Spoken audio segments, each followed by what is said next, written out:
நல்ல கூட்டம் இருக்கே, நமக்கு சீட்டு கிடைக்கும். நாம தான் ரிசர்வேஷன் பண்ணிருக்கோம்ல. ரிசர்வேஷன்ல ஓகே தான். தண்ணியே குடுக்காதவனுங்க சீட்டு கொடுத்துருவானுங்களா? இன்னும் ஒரு போலீஸ் படையே நிக்குதுங்களா? போலீஸ் ஆபீசர் தான் கண்டக்டரா? నువ్వు ఎల్లింది బస్సు రా. என்னடா சொல்றாரு? What's problem sir? నువ్వు యాకే మాట్లాడుతులా? மச்சி நீ கொஞ்சம் இரு, நான் சொல்லி புரிய வைக்கிறேன். அதாவது சார், எங்களுக்கு வந்து no Kannada, only Tamil, little English, you talk I talk. என்ன மச்சான் நான் சொல்றது? ನೀವು ಸತ್ಯವಾದಿ ಹೇಳು, ನೀವು ಪಾಕಿಸ್ತಾನಿ ಉಗ್ರವಾದಿ ಏನು? சார் நாங்க தீவிரவாதிகள், நாங்க இந்தியன் நேஷனல்ஸ். சார் நாங்க வந்து காங்கிரஸ், கம்யூனிஸ்ட், பிஜேபி, நாங்க டீசன்ட் பார்ட்டி சார். சார் நான் ఏనేను బ్యాగ్ లో ఏనిదే? சார் அது வந்து அது வந்து சார் நாங்க என்னன்னா நாங்க ஷூட்டிங் பார்ட்டி சார். షూటింగ్ నీ ఉగ్రవాదేనో? ஐயோ இல்ல சார், நான் சொல்றது கேளுங்க. அரெஸ்ட் ಮಾಡಿ. அந்த ஷூட்டிங் இல்ல Arrest ಮಾಡಿ. சார். சார் இது shooting, marriage shooting sir. we are innocent sir. ஏய் தேவையில்லாம எதுக்கு பேசுற? ஏதோ பணத்தை கொடுத்து கரெக்ட் பண்றா. Sir I videographer, this my assistant. ஐயோ இது எப்பறா சொல்லி புரிய வைக்கிறது? எனக்கும் சார் நான் வந்து ಎಲ್ಲಿ ಬಾರೋ. என்ன என்ன பிரச்சனை? சார் நீங்க தமிழா சார்? ஆமா. ரொம்ப நல்லதா போச்சு சார். நாங்க தீவிரவாதிகள்னு சொல்லி எங்களை புடிச்சு நிக்க வச்சிருக்காங்க சார். நாங்க தமிழ்நாட்டுல இருந்து வந்த 2 வீடியோகிராஃபர் சார். இங்க பெங்களூர்ல ஒரு மேரேஜ் கவரேஜ்க்காக வந்தோம். இந்த பேக் ஃபுல்லா வீடியோ எக்யூப்மெண்ட்ஸ் தான். அது இவங்களுக்கு கொஞ்சம் சொல்லி புரிய வைங்க சார். ನೀವು ಹಣಿಗುಂಡು ದುರ್ಗೆ, ಇವರು ಉಗ್ರವಾದಿ ಅಲ್ಲ. ಇವರು ತಮಿಳುನಾಟ್ಲೆ ಬಂದೆ videographer. C inspector, he is not A terrorist. ಇವರಿಗೆ ಕನ್ನಡ ಬರುತ್ತಿಲ್ಲ. Language is A problem. ಹೌದಾ? ಓಕೆ. என்னத்த சொல்றாரு? Okay okay. உள்ள போ சார். ஓகே வந்துடுறா டேய். சீக்கிரம் வந்துரு.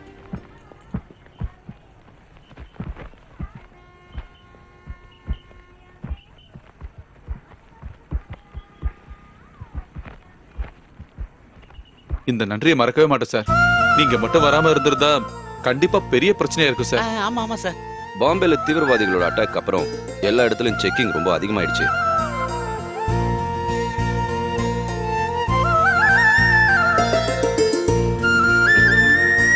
எந்த ஊருக்கு போறீங்க? நாங்க 2 பேரும் சென்னைக்கு போறோம் சார்.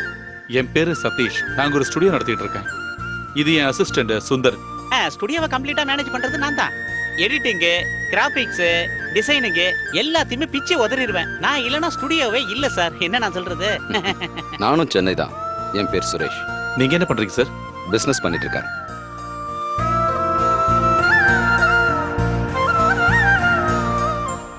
இல்ல ஃப்ளைட் மிஸ் ஆயிடுச்சு. நான் பஸ்ல வந்துட்டு இருக்கேன்.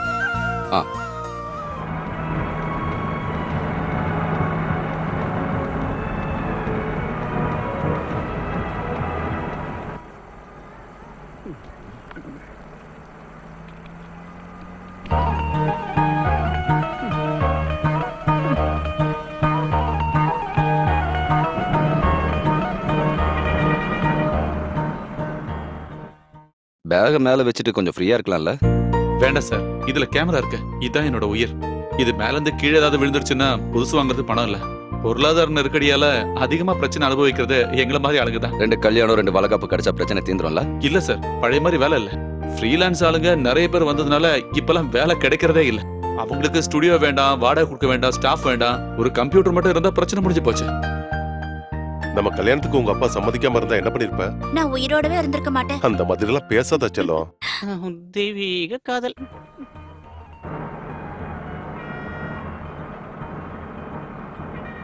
மும்தாஜ் செத்ததுக்கு அப்புறம் ஷாஜஹான் அவளோட ஞாபகமா தாஜ்மஹல் கட்டினாரு. நான் இறந்து போயிட்டா நீங்க என்ன பண்ணுவீங்க? நீ இறந்து போயிட்டா நானும் உன் கூட செத்து போயிருவேன். முட்டா பையன். நானா இருந்தா அவ தங்கச்சி கூட சந்தோஷமா வாழ்வேன்.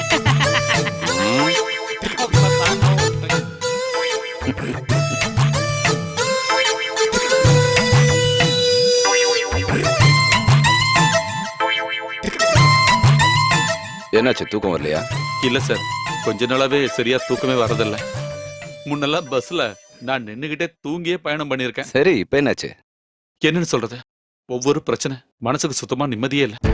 1-2 பிசினஸ் பண்ணி நிறைய பணம் போச்சு. சொந்தமான ஒரு வீடை கட்டினேன், ஆனா குடியேறதான் முடியல. அந்த வீட்டு டாக்குமெண்ட்டை வச்சு ஒரு ஃபினான்ஸ் கம்பெனில இருந்து பணத்தை வாங்கி தான் புதுசா பிசினஸ் ஆரம்பிச்சேன். என்னமோ நான் கையை வச்சா எதுவும் விளங்குறதில்ல. அதெல்லாம் பெரிய கதை சார்.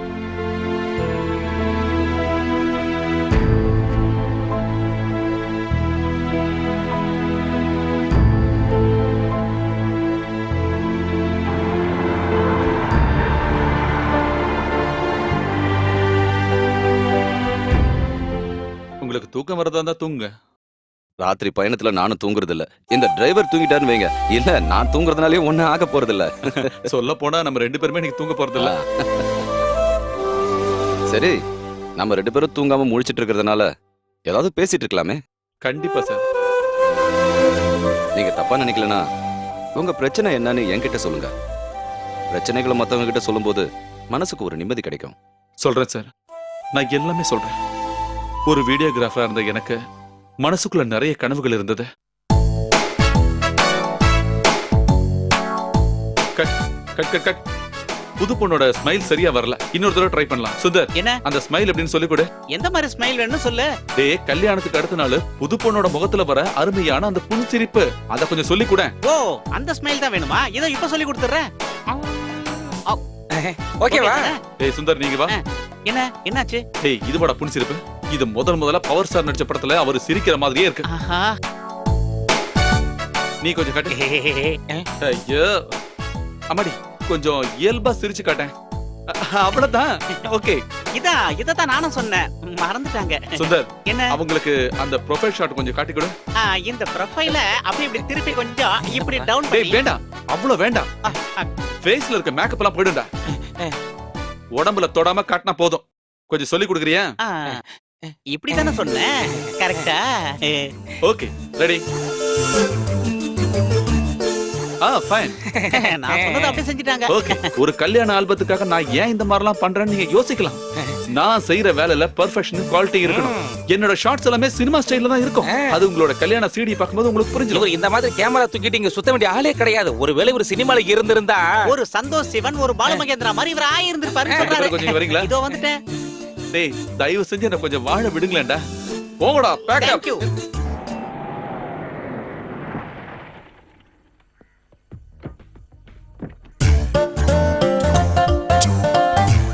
குமாரு, அந்த மணில ஒரு பஞ்ச குடு. டேய், காலிங் பெல் அமுக்க சொன்னேன்டா. அதுவா? புரிகிற மாதிரி சொல்ல வேண்டியதானே? சொல்லிட்டாலும். டேய், நல்லா அமுக்குடா, அப்பதான் உங்களுக்கு கேக்கும். இந்த பெல்ல சவுண்ட் பக்கத்து வீட்டுக்காரனுக்கே கேட்கும் முதலாளி. யாரையும் காணோம். ஏய், யாரு அது? தோ இங்க இங்க இங்க. நீங்களா? வாங்க வாங்க. ரொம்ப அன்போடெல்லாம் வரவேற்காதீங்க, புரியுதா? பாக்கும்போது சிரிச்சு பேசி எந்த பிரயோஜனமும் இல்ல. பணத்துக்கு பணம் தான் வேணும். ஐயா வட்டிக்கு விடுறது புண்ணியத்துக்காக இல்ல, 4 காசு பாக்குறதுக்காக தான். ஆமா, எங்க அந்த ஜெகதீஷ்? முதலாளி ஜெகதீஷ் இல்ல முதலாளி, சதீஷ். அதெல்லாம் எங்களுக்கு தெரியும். கில்லாடி ஆச்சே, பெரிய கில்லாடி. கூப்பிடுங்க அவனை. அவன் தூங்கிட்டு இருக்கான், என்ன எழுந்திருக்க? அது சரி, அவன் நிம்மதியா தூங்குவான். ஏன்னா பணம் கொடுத்தனா தூக்கம் இல்லாம சுத்திட்டு இருக்கேன். கூப்பிடுங்க அவனை, இல்ல உள்ள வந்து நான் கூப்பிடுவேன். இல்ல வேண்டாம், நானே அவரை கூப்பிடுறேன். யாருமா? அட, முதலாளியா? என்ன அப்படியே நின்னுட்டீங்க? உள்ள வாங்க, வந்து உட்காருங்க. நான் இங்க ஒண்ணும் உட்கார்றதுக்கு வரல. என்கிட்ட ஓவர் ஆக்டிங் காட்டாத என்ன? என் பணம் மேட்ரு என்னாச்சு? அசலு தான் வரல, வட்டியாவது கட்டணும்னு உனக்கு தெரியாது? அண்ணே, அது வந்து இந்த வந்து போயெல்லாம் வேண்டாம். உன்னோட இந்த ஆக்டிங்க பார்த்து எனக்கு சலிச்சு போச்சு. அதெல்லாம் நடக்காது. எனக்கு இன்னைக்கு என் பணம் வேணும். இல்லனா எனக்கு எப்படி வாங்கணும்னு தெரியும். என்ன அந்த மாதிரி செய்ய வச்சிராத. எனக்கு கொஞ்சம் டைம் நீங்க கொடுத்தே ஆகணும். டைம் எல்லாம் நிறைய கொடுத்தாச்சு. உன்கிட்ட பணம் இல்லனா உன் அண்ணன் தாசில்தார் இருக்கான்ல, அவன்கிட்ட வாங்கிக்கலாம். டெய்லி நிறைய லஞ்ச பணம் வாங்கிட்டு இருக்காருல்ல, அவர் நினைச்சாருன்னா உடனே கொடுத்துட முடியல. அண்ணன் கிட்ட நான் பணம் எல்லாம் கேக்குறதே இல்ல. ஒரு வாரம் நீங்க எனக்கு டைம் கொடுத்தே ஆகணும். அதுக்குள்ள நான் எப்படியாவது பணத்தை தந்துடுறேன். அது சரி, நீ ஆளு சூப்பர் ஆச்சே. கொலை குற்றத்துக்காக நான் உள்ள போய் படுத்தனா அதுக்கப்புறம் நீ பணம் தர வேண்டிய அவசியம் இல்லை. கண்டிப்பா நான் உங்களுக்கு அடுத்த வாரம் பணம் தந்துடுறேன். நம்பலாம்ல? நிச்சயமா. ஒரு வாரத்துக்குள்ள என் பணத்தை தரலன்னு வை, உங்க அம்மா பேர்ல வச்சிருக்கே அந்த பத்மா ஸ்டுடியோ, அதை எங்க அம்மா பேருக்கு மாத்திக்குவேன். எலிசபெத் ஸ்டுடியோன்னு மாத்திருவேன். எலிசபெத்ங்கிறது மகாராணியோட பேராச்சே முதலாளி. இருந்துட்டு போது, என்ன பொறுத்த வரைக்கும் எங்க அம்மாவும் மகாராணி தான். எங்க அம்மாவோட பல சொந்தக்காரங்க மகாராணிங்க தான். அந்த விஷயம் உனக்கு தெரியுமா? அப்புறம் சொன்னது ஞாபகம் இருக்கட்டும், ஒரு வாரம் தான் டைம். இப்ப நான் கிளம்புறேன். பணம் கிடைக்கலன்னு வை, என் உண்மையான முகத்தை நீ பார்க்க வேண்டியிருக்கும். ஏய் வாடா.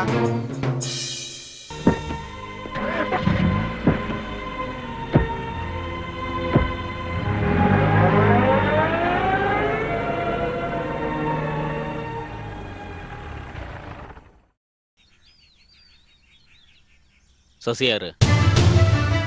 சசி அண்ணா, என்ன? இந்த போட்டோவை இங்க இருந்தா பிரிண்ட் எடுத்து கொடுத்தீங்களா? கொடுங்க சார். இல்ல சார். பொய்யாடா சொல்ற ராஸ்கல். போட்டோல மார்ஃபிங் பண்ணி கல்யாணத்தையாட நிறுத்துறீங்க. இந்த போட்டோல இருக்கிற இவன் யாரா?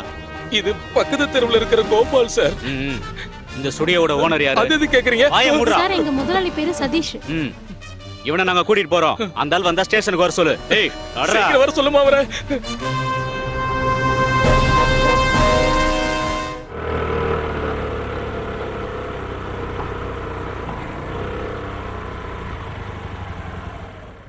பிரசாத்,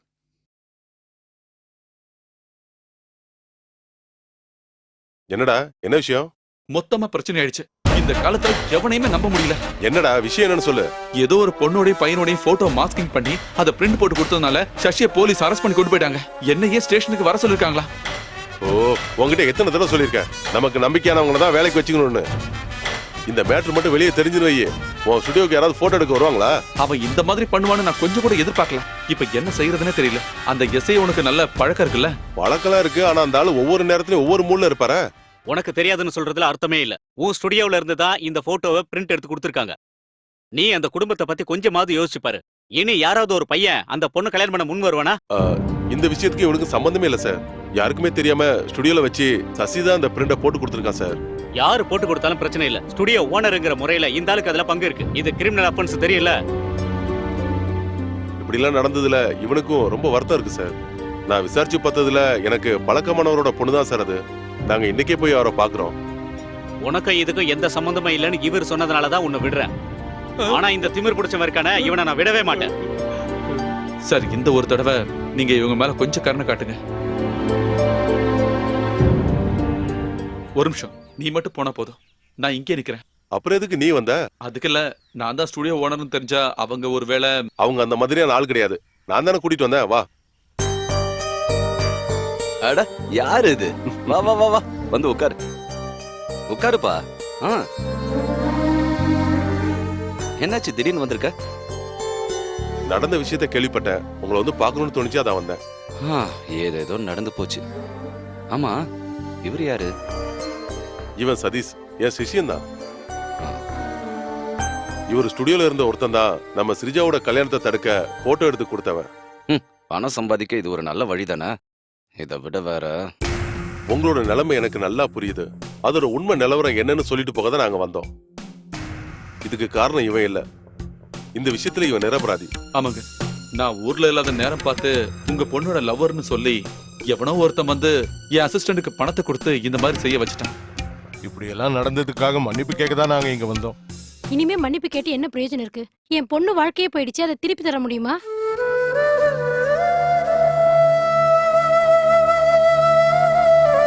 உங்களுக்கு ஏற்பட்ட பாதிப்புக்கு நான் என்ன சொன்னாலும் அதுக்கு பரிகாரம் ஆகாதுன்னு தெரியும். இருந்தாலும் சொல்றேன், நான் மாப்பிள்ளையோட வீட்டுக்கு போய் உண்மை என்னன்னு அவருக்கு சொல்லி புரிய வைக்கிறேன். வேண்டாம், அதுக்கு இனிமே அவசியம் இல்ல. அவ பின்னால சுத்தி லவ் பண்ணிட்டு இருந்த ஒரு பையன் தான் கல்யாணத்தை தடுக்கிறதுக்காக இந்த மாதிரி எல்லாம் பண்ணான்னு நான் அவங்க காலை பிடிச்சு கெஞ்சி பார்த்துட்டேன். கேட்கவே இல்ல. என் பொண்ணு எந்த ஜென்மத்துல என்ன பாவம் பண்ணாலும் இனிமே அவங்களே வந்து கேட்டாலும் அந்த பையன் வேணான்னு என் பொண்ணு சொல்லிட்டா. நீங்க கவலைப்படாதீங்க, கடவுள் உங்களுக்கு நல்லதே பண்ணுவாரு. ஆமா, ஸ்ரீஜாங்க? அவ கம்ப்யூட்டர் கிளாஸ் போயிருக்கா. அப்ப நாங்க கிளம்புறோம்.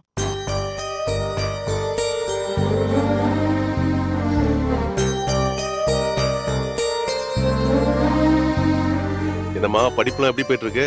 நல்லா போயிட்டு இருக்கு. நீ இப்படி ஒரு முடிவு எடுப்பன்னு நான் கொஞ்சம் கூட எதிர்பார்க்கவே இல்லை. நல்ல மனசு இருக்கிறவங்களாலதான் இப்படி ஒரு முடிவு எடுக்க முடியும். ஸ்ரீஜா கண்டிப்பா உனக்கு தகுதியான ஒரு பொண்ணுதான். உனக்கு மனைவி ஆகிறதுக்காக தான் அவ கல்யாணம் நின்னு போயிருக்குன்னு நினைக்கிறேன். அந்த பொண்ணை நான் கல்யாணம் பண்ண முடிவெடுத்தது அந்த கல்யாணம் நின்னு போனதுனால இல்ல. அது மட்டும் இல்லாம எனக்கு மட்டும் பிடிச்சா போதாதுல்ல, அந்த பொண்ணுக்கும் அவங்க வீட்டுல இருக்கவங்களும் பிடிக்கணுமே. உனக்கு இது விருப்பம்னா அவங்களுக்கு எந்த பிரச்சனையும் இருக்கிற மாதிரி தோணல. அப்புறம் இந்த விஷயத்த பத்தி பொண்ணோட அப்பா கிட்ட நான் சொல்லிட்டேன். நீ இன்னைக்கே போய் உங்க அம்மா கிட்டயும் அண்ணங்கிட்டயும் விஷயத்த சொல்லிடு. அவங்களோட முடிவும் என்னன்னு தெரியணும்ல. நீ அந்த பொண்ணை கல்யாணம் பண்ணிக்கிறதுல எனக்கு சந்தோஷம் தான். அந்த பொண்ணோட அப்பா பரமேஸ்வரன் எனக்கு நல்லா தெரியும். நம்ம குடும்பத்துக்கு ஏத்த சம்பந்தம் தான். ஆனா எனக்கு இவனை நினைச்சாதான் பயம். இங்க பாரு, கல்யாணம் முடிஞ்ச அப்புறம் இந்த மாதிரி ஊதாரித்தனமா சுத்திக்கிட்டு இருந்தேன்னு வையே, அதுக்கு கல்யாணமே பண்ணிக்காம இருக்கலாம். அதெல்லாம் கல்யாணத்துக்கு அப்புறம் சரியாயிடுங்க. இவ்ளோ நாளா கல்யாணமே வேண்டான்னு சொன்ன ஆளு இப்போ கல்யாணத்துக்கு சம்மதிச்சது பெரிய விஷயம் தானே. இனிமே 1-2 பேசி குழந்தைனார் கல்யாணம் நிக்க வேண்டாம். நீ சொல்லுவடி. இத பண்றேன் அதை பண்றேன்னு எவ்வளவு பணத்தை அழிச்சிருக்கான் தெரியுமா இவன்? இப்போ ஒரு ஸ்டுடியோ நடத்துறான். கேள்விப்பட்டீங்களா இவன் ஸ்டார்ட் பண்ண வேலைய? அந்த பார்த்த சாரதி இருந்ததுனால போலீஸ் கிட்ட அடி வாங்காம தப்பிச்சான். ஒரு விதத்துல அது நல்லதுதான். அந்த மாதிரி எல்லாம் நடந்ததுனால தானே இவனுக்கு இப்ப கல்யாணம் பண்ணணும்னு ஆசை வந்திருக்கு. என்னம்மா நீங்க இந்த அளவுக்கு அப்பாவியா இருக்கீங்க? இவன் இப்படி ஆனதுக்கு நீங்க தான் காரணம். கல்யாணம் முடிஞ்சதுன்னா எல்லாத்துக்கும் ஒரு மாற்றம் வரும். அப்படிதானடா? ஆமா, அண்ணன் மட்டும் எப்படி இருந்தாரு, அண்ணிய கல்யாணம் பண்ணதுக்கு அப்புறம் தானே மொத்தத்துல அவருக்குள்ளே ஒரு மாற்றம் வந்தது. ச்சீ, பா. அப்புறம் நாளைக்கே நீங்க எல்லாருமா சேர்ந்து அவளோட அப்பா கிட்ட பேசணும். பார்த்தாவும் உங்க கூட வருவான். இவர் அர்ஜென்ட் படுறத பார்த்தா நாளைக்கு அந்த பொண்ணை கூட்டிட்டு வந்துருவாருன்னு நினைக்கிறேன். எனக்கு என்னமோ அந்த பொண்ணோட கல்யாணத்தை நிறுத்துறது இவரதான் இருக்கும்னு சந்தேகமா இருக்கு. பாத்தீங்களாமா?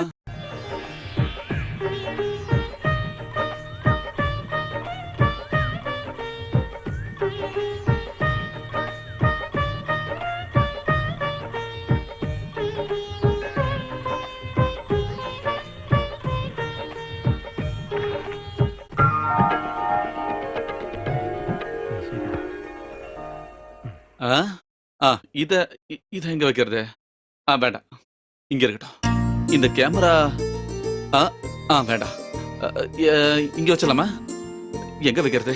அ, இந்த இல்ல கொடு. தேங்க்ஸ். உட்காரு உட்காரு. ஒரு நிமிஷம்.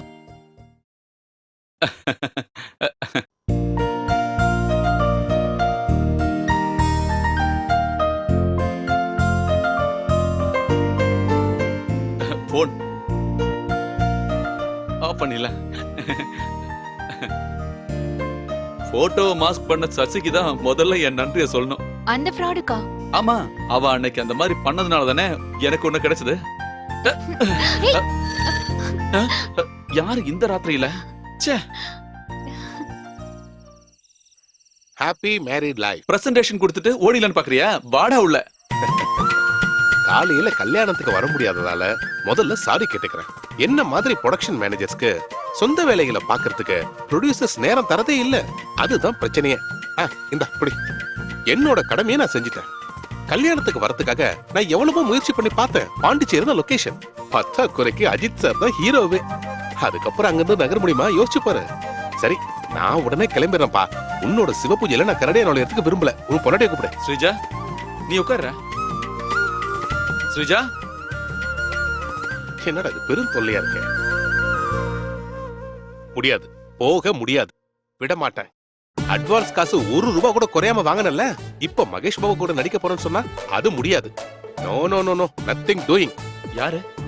தனிஷ்கா. தனிஷ்காவா? அது யாரு? தெலுங்குல ஒரு புது நடிகை தனிஷ்கா. அவளோட எந்த ஆட்டமும் என்கிட்ட பலிக்காதுல்ல. இந்த இண்டஸ்ட்ரியில நான் சொல்றதா நடக்கும்.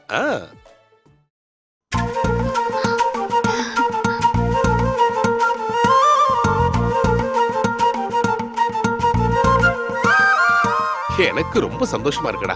நல்ல மகாலட்சுமி மாதிரி பாசிட்டிவ் எனர்ஜியா இருக்கிற பொண்ணுதான் கிடைச்சிருக்கா. இது ரஃபீக். சொல்லணும்னா என்னோட பெஸ்ட் ஃப்ரெண்டே வந்தான். சினிமால ப்ரொடக்ஷன் கண்ட்ரோலர். நீ அதிர்ஷ்டம் பண்ணவுமா? இவன மாதிரி ஒரு நல்லவனா கிடைச்சதுக்கு நீ போன ஜென்மத்துல புண்ணியம் பண்ணிருக்கணுமா? இவன் ஒரு சாதாரண வீடியோகிராஃபர் ஆக வேண்டிய ஆளே கிடையாது. இவனோட ஃபியூச்சரே சினிமால தான். இவன் கண்டிப்பா பெரிய கேமராமேன் ஆவான், அதுல சந்தேகமும் இல்ல. சரி, நீ ஏதாவது சாப்பிட்டியா இல்லையா? நான் சாப்பிட்டுதான்ப்பா வரேன். சரி, குடிக்க ஏதாவது? ஒன்னும் வேண்டாம். சரிம்மா, நான் கிளம்புறேன். என்னோட எல்லா வித வாழ்த்துக்கள். Good night, sweet dreams. வரமா? தேங்க்யூடா.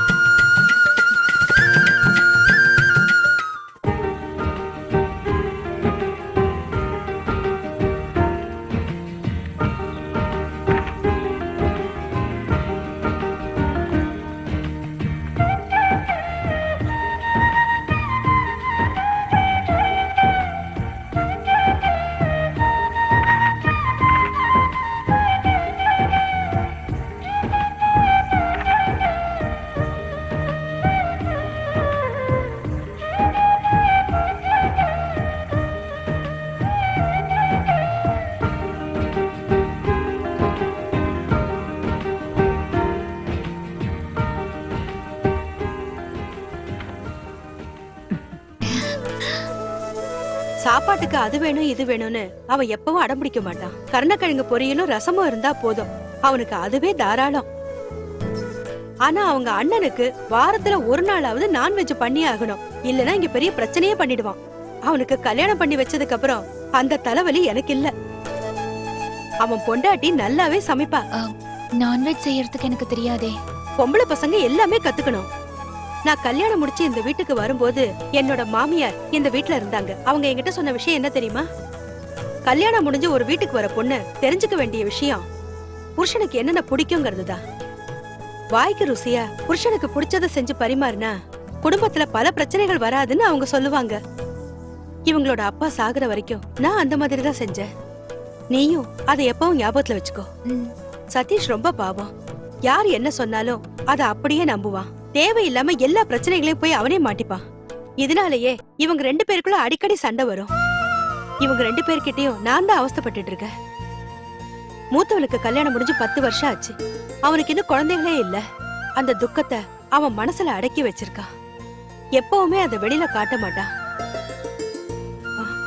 போய் யாருன்னு பாத்துட்டு வா. அம்மா எங்க? உள்ள இருக்காங்க. நீ வா. ஒரு சந்தோஷமான செய்தி இருக்கு. என்ன கேமராமேன் ரஃபீக்கோட அசிஸ்டன்ட் ஆக்குறேன்னு ரஃபீக் ஃபோன் பண்ணிருந்தான். இன்னைக்கு ராத்திரியே கோயம்புத்தூர் போகணுமா? என் நேரம் தெளிஞ்சுச்சுன்னு நினைக்கிறேன். அப்போ இன்னைக்கே திரும்பி வர மாட்டீங்களா? இன்னைக்கு கண்டிப்பா திரும்பி வரவே முடியாது. நான் அங்க போனோன்னு உனக்கு ஃபோன் பண்ணிடுறேன். அப்புறம் இந்த விஷயம் இப்ப அம்மாவுக்கு தெரிய வேண்டாம். ஏன்?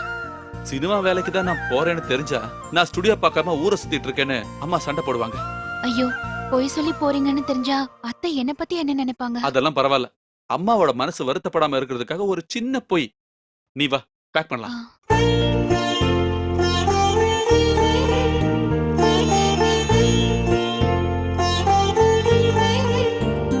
ரஃபீக் அடா, பயங்கர பசிப்பா. ரொம்ப நேரம் வெயிட் பண்ணி பார்த்தேன், பசி தாங்கல. Train Leto? உட்கார உட்கார. சரி நீ சாப்பிடு. இல்ல வேண்டாம், நான் குளிச்சு ஃப்ரெஷ் ஆகி. குளிக்கிறதெல்லாம் அப்புறம் பாத்துக்கலாம். டைரக்டரோட ரூம்ல கேமராமேனும் ரைட்டர் டிஸ்கஷன்ல இருக்காங்க. நாம அங்க போய் அவங்கள பார்க்கணும்ல. சீக்கிரம் சாப்பிடு. இங்க பாரு, லட்டு மாதிரி சிக்கன் ஃப்ரை, சிக்கன் கறி, மட்டன் கைமா, சப்பாத்தி, சாலடு. ஒரு ரவுண்ட் ஊத்த வேண்டாம், நான் சாப்பிட மாட்டேன். சாப்பிடக்கூடாது. மது நாட்டுக்கும் வீட்டுக்கும் கேடுன்னு பாட்டிலே எழுதி வச்சிருக்காங்க. அதை தெரிஞ்சு முட்டை பசங்க குடிக்கிறாங்க.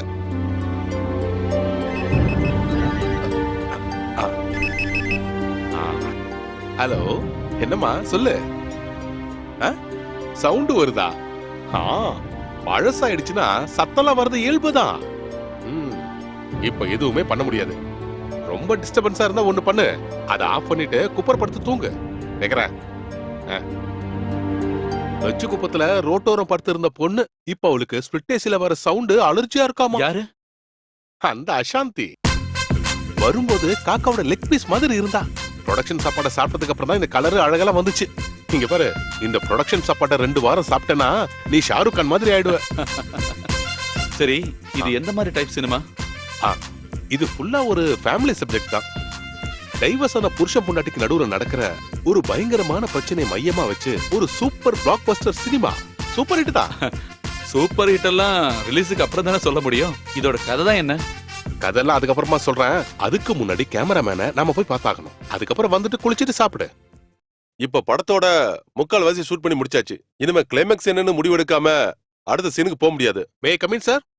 எஸ். ரஃபீக், நாளைக்கு லொகேஷன் ஓகே தானே? Okay sir. சேகர் சார், இதான் நான் சொன்ன ஆளு. ஒரு 5 நிமிஷம் ரஃபிக், இதை நான் முடிச்சுட்டு வந்துடுறேன்.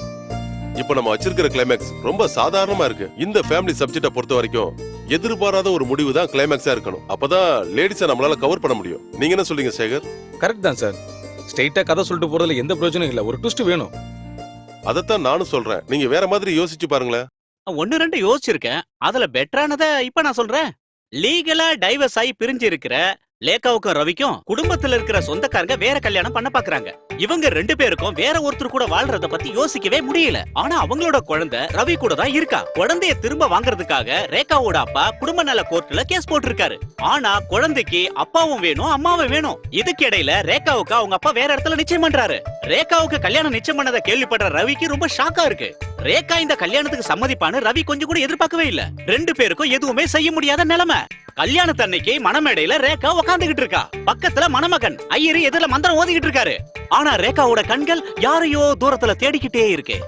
அந்த ஆடிட்டோரியத்துக்கு பின்னால இருக்கிற ரவி ரேகாவை பாத்துக்கிட்டே இருக்காரு. தான் புருஷன் தன்னை தேடி வந்திருக்கான். ஒண்ணுமே செய்ய முடியாத ரேகாவோட நிலைமை. டென்ஷன். சில நொடிகள்ல சில மாதிரி உட்கார்ந்திருக்க அவ கழுத்துல மணமகன் தாலிய கட்டுறாரு. அப்படியே ரீரெக்கார்டிங்க தூக்குறோம். எதுவுமே செய்ய முடியாத ரவி அங்கிருந்து கிளம்புறான். இந்த கிளைமேக்ஸ்ல எந்த புதுமையும் இல்ல. இந்த மாதிரி நிறைய படங்கள்ல வந்திருக்கு. ஆமா சார், இதே மாதிரி ஒரு தெலுங்கு படத்துல கூட நான் பாத்திருக்கேன். புருஷன் இருக்கிற ஹீரோயின் வேற ஒருத்தரை கல்யாணம் பண்ணிட்டா படம் பார்க்க வர லேடிஸ் ஏத்துக்க மாட்டாங்க. இதுலயே வேற ஏதாவது சேஞ்ச் பண்ணுங்க. நானும் யோசிக்கிறேன். சார், நான் ஒரு சஜஷன் சொல்லவா? கம்முனிடுறா. சாரி சார், ஒண்ணு இல்ல. அவர் ஏதோ சொல்றேன்னு சொன்னார்ல, நல்லா இருந்தா வச்சுக்கலாமே. நீங்க சொல்லுங்க. கிளைமேக்ஸோட சிச்சுவேஷன் அதேதான் சார். மணமேடையில உட்கார்ந்து இருக்கிற ஹீரோயின் கல்யாண மண்டபத்துல முதல் புருஷன் இருக்கான். டென்ஷனோட சில நிமிஷங்கள். தாலி கட்டுறதுக்கு கொஞ்சம் முன்னாடி மம்மி அப்படின்னு ஒரு சின்ன குழந்தை கூப்பிடுறா. ஹீரோயின் பார்க்கும்போது அது தன்னோட குழந்தைதான். மம்மி, டாடி வந்திருக்காங்க, நீங்க வாங்க நம்ம டாடி கிட்ட போலான்னு சொல்லி இந்த ஹீரோயினிய மண்டபத்துல இருக்கிற புருஷன் கிட்ட இந்த குழந்தை கூட்டிட்டு போகுது. அங்க வச்சு அவங்க ஒன்னா சேர்றாங்க. அதுக்கப்புறம் சென்டிமெண்ட்ஸோட சில நிமிஷங்கள். குடும்பமே ஒன்னா சேருது. அங்க இருக்கிறவங்க எல்லாருமே சந்தோஷப்படுறாங்க. இதத்தான் நான் சொல்லலான்னு வந்தேன். குட், நல்லா இருக்கு. லேடிஸுக்கு கண்டிப்பா இந்த கிளைமேக்ஸ் பிடிக்கும். நீங்க என்ன சொல்றீங்க? ரொம்ப நல்லா இருக்கு சார். அப்ப இதை ஃபிக்ஸ் பண்ணிடலாமா? நீங்க ரைட்டரா? பேர் என்ன? சதீஷ். சேகர் சார் கிட்ட கேமரா ஸ்டண்ட் செய்யறதுக்காக வந்தான். எதுக்கு நீங்க கேமரா அசிஸ்டண்டா சேர்றீங்க? உங்களுக்கு தான் நல்ல ஸ்டோரி சென்ஸ் இருக்குல்ல, நல்ல கதை பண்றதுக்கு நீங்க ட்ரை பண்ணுங்க. சினிமாவுக்கு இப்ப நல்ல எழுத்தாளர்கள் தான் தேவை. கேமரா அசிஸ்டண்டா நீங்க ஜாயின் பண்ணீங்கன்னா பல வருஷம் கழிச்சு தான் நீங்க படமே பண்ண முடியும். ஆனா இது அப்படி இல்ல. ஒரு படம் கிளிக் ஆயிடுச்சுன்னா அடுத்த படத்துக்கு நீங்க கேட்கிற சம்பளத்தை கொடுப்பாங்க. உங்ககிட்ட நல்ல கதை இருந்தா கொண்டு வாங்க. என்னோட அடுத்த படத்துக்கு உங்க கதையை நான் பயன்படுத்திக்கிறேன். Thank you sir. சரி, அப்ப நம்ம கிளம்பலாம். வர சார். வாங்க. இங்க பாரு, நான் கடைசியா சொல்றேன். இனிமே வீடியோ கேமராவையோ இல்ல ஸ்டில் கேமராவையோ உன் கையில எடுக்கவே கூடாது. மூவி கேமரான்னு சொன்ன மூக்க அப்படியே உடைச்சிரும், தெரிஞ்சுக்க. ஆமா, ஏன்? டேய், டைரக்டர் சார் சொன்னது கேட்டல. அவரோட அடுத்த படத்துக்கு உன்னோட கதையை யூஸ் பண்றதா சொல்லிருக்காரு. சாரோட அடுத்த 2 படத்துக்கும் கதை இன்னும் ரெடி ஆகவே இல்ல. நீ சீக்கிரமா போய் 2-3 கதையை ரெடி பண்ணி சார் கிட்ட வந்து சொல்லு. எவ்வளவு பணம் கிடைக்கும் தெரியுமா உனக்கு? ஒரு படம் மட்டும் ஹிட் ஆயிடுச்சுன்னு வையே, அப்புறம் லட்சக்கணக்கில் கொண்டது உன் கால்ல கொட்டுவாங்க. 1-2 கதையோட சில ஐடியாஸ் மட்டும் என்கிட்ட இருக்கு. நீ ஐடியா பண்ணுவியோ பண்ண மாட்டியோ, சீக்கிரமா கதையை ரெடி பண்ணிடு. சரி, திரும்ப போறதுக்கு ராத்திரி ஏதாவது ட்ரெயின் கிடைக்குமா? ஒரு ராத்திரி கூட அவளை உன்னால பிரிஞ்சு இருக்க முடியல. நீ அதிர்ஷ்டம் பண்ணவுண்டா. மகாலட்சுமி மாதிரி ஒரு பொண்ணு கிடைச்சிருக்கா. ஆனா என் நிலைமைய கொஞ்சம் யோசிச்சு பாரு. சண்டை போட்டு போன சைராபானு வரலையா? என்னோட எல்லா நம்பிக்கையும் ஒரு நிமிஷத்துல நொறுக்கிட்டாச்சு. அழகான ஹோம் நர்ஸ் வேணும்னு பத்திரிக்கையில நான் ஒரு விளம்பரம் கொடுத்திருந்தேன். அடுத்த நாள் காலையில அவ திரும்பி வந்துட்டால. பெரிய பிரச்சனை பண்ணாங்களா? பிரச்சனை பண்ணாலா? பெரும் பிரச்சனை பண்ணிட்டால. என்ன பத்தி உனக்கு தெரியும்ல. அவ வயலண்ட் ஆனா, நான் சைலண்ட் ஆயிட்டேன்.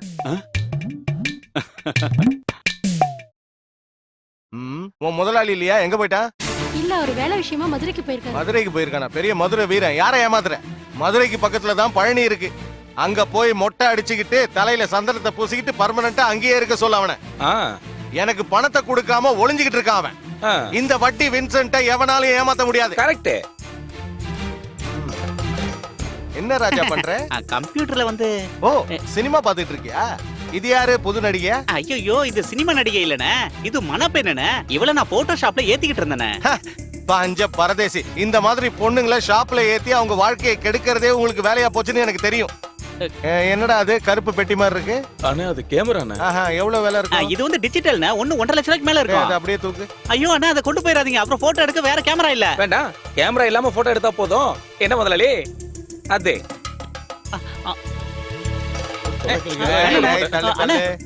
போங்கடா, சும்மா வேடிக்கை பார்த்துட்டு இருக்காத. கார்ல கொண்டு போய் வை. முதலாளி வெயிட்டே இல்ல. இத வச்சு எப்படி படம் எடுக்கலாம்னு நாம கத்துக்கலாம் முதலாளி. இந்த டிவி கூட எடுத்துக்கலாமா முதலாளி? வேணாண்டா, பசங்க சினிமா பார்த்து கெட்டு நாசமா போட்டோம். கரெக்டா சொன்னீங்க செல்லம். இப்ப அடிக்கிற வெயிலுக்கு கருப்பு கொடையை விட வெள்ளை கொடை தான் ரொம்ப நல்லதா. 18 வயசுல இருந்து அர்த்தராத்திரியில கொடை பிடிக்கிறது எங்க முதலாளி பழக்கமா வச்சிருக்காரு. ஆனா இப்பதான் முதல் முறையா கொடையோட நிறத்தை மாத்தி இருக்காரு. எங்க முதலாளி பத்தி உங்களுக்கு ஒண்ணுமே தெரியாது. என்ன முதலாளி சொல்லட்டுமா? அத கார்ல கொண்டு போய் வை. ஏய், தல தல தல தல. சரி, நான் வரட்டுமா? இப்ப என்னடா பண்றது? ஸ்கிரிப்ட் எழுத சொன்னதும் முதல்ல ஞாபகம் வந்ததே உன்னோட இந்த முகம்தான். போங்க. சத்தியமா சொல்றேன், என்னோட இந்த அதிர்ஷ்டத்துக்கு எல்லாமே காரணம் இந்த மகாலட்சுமி தானே. எனக்கு சினிமா ரொம்ப பிடிக்கும். எங்க வீட்ல மாசத்துக்கு ஒரு படமாவது பாத்துருவோம். கதை, திரைக்கதை, வசனம்னு ஸ்கிரீன்ல பாக்கும்போது ஜனங்க எதுக்காக கை தட்டுறாங்கன்னு எனக்கு அப்ப தோணி இருக்கு. அதுதான் ஒரு எழுத்தாளனுக்கு கிடைக்கிற அங்கீகாரம், பேனாவோட சக்தி.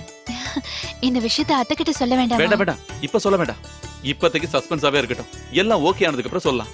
டேய் சதீஷ், டேய் இப்போ சீக்கிரமா வாயேன். பெரிய பிரச்சனை ஆயிடுச்சு. என்னாச்சு? அந்த வின்சென்ட் வந்து கேமராவெல்லாம் தூக்கிட்டு போயிட்டான். நீங்க தடுக்க வேண்டியதானே? அவன் பேசிட்டு இருக்கும்போது எடுத்துட்டு போயிட்டான்ப்பா. அது மட்டும் இல்ல, கம்ப்யூட்டரையும் எடுத்துட்டு போறதா சொல்லியிருக்கான். நாளைக்குள்ள பணத்தை கொடுக்கலனா கேமராவும் வித்துருவானா. நான் இல்லாத போது கேமரா எடுத்துட்டு போனது ரவுடிசம். நம்ம கண்டிப்பா போலீஸ்ல கம்ப்ளைண்ட் பண்ண வேண்டியதா. இனி போலீஸ் கேஸ்னு ஊர்க்காரங்களா சிரிக்கணுமா என்ன? வட்டிக்கு பணம் வாங்கி ஸ்டுடியோ ஆரம்பிக்கும் போதே நான் வேண்டான்னு சொன்னேன். கடன் வாங்கினா என்ன? என் வீட்டோட டாக்குமெண்ட் அந்த கையில இருக்குல்ல.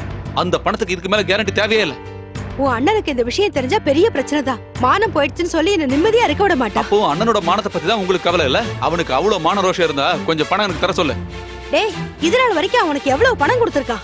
இந்த வீட்டோட பாகத்தை வாங்கி நீ புது வீடு கட்டும் போதும் பணம் கொடுத்து உதவினது அவன் தான். உன் வீட்டு வாடகை மட்டும் மாசம் மாசம் நீ வாங்கிட்டு இருக்கல்ல. எனக்கு தெரியுமா, எது செஞ்சாலும் அண்ணன் செய்யறது தான் சரி. நான் என்ன பண்ணாலும் தப்பு.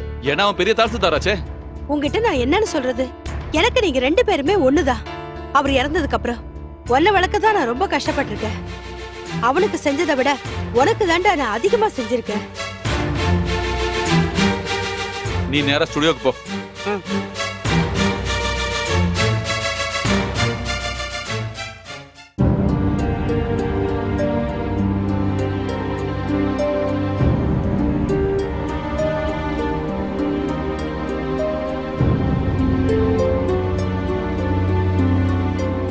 எதுக்கே பார்த்துக்கிட்ட அந்த மாதிரிலாம் பேசுனீங்க? ஏன் முன்னாடி அந்த மாதிரிலாம் பேசும்போது அவங்க ரொம்ப வருத்தப்படுவாங்கல்ல. நம்மளோட நல்லதுக்காக தானே அவங்க அப்படி சொல்றாங்க. அவங்க முகத்தை பார்த்தாலே தெரியுது அவங்க ரொம்ப வருத்தமா இருக்காங்க. இல்ல இல்ல, எங்களுக்குள்ள எப்பவுமே இங்க இப்படிதான். நீ ஒண்ணும் பெருசுப்படுத்த வேண்டாம்.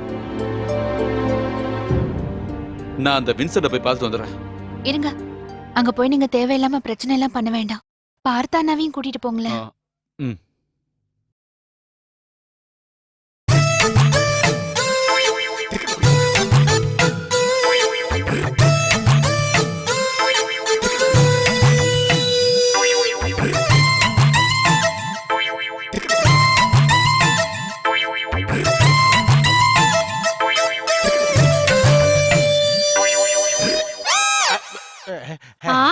இதான் உங்க வேலையா?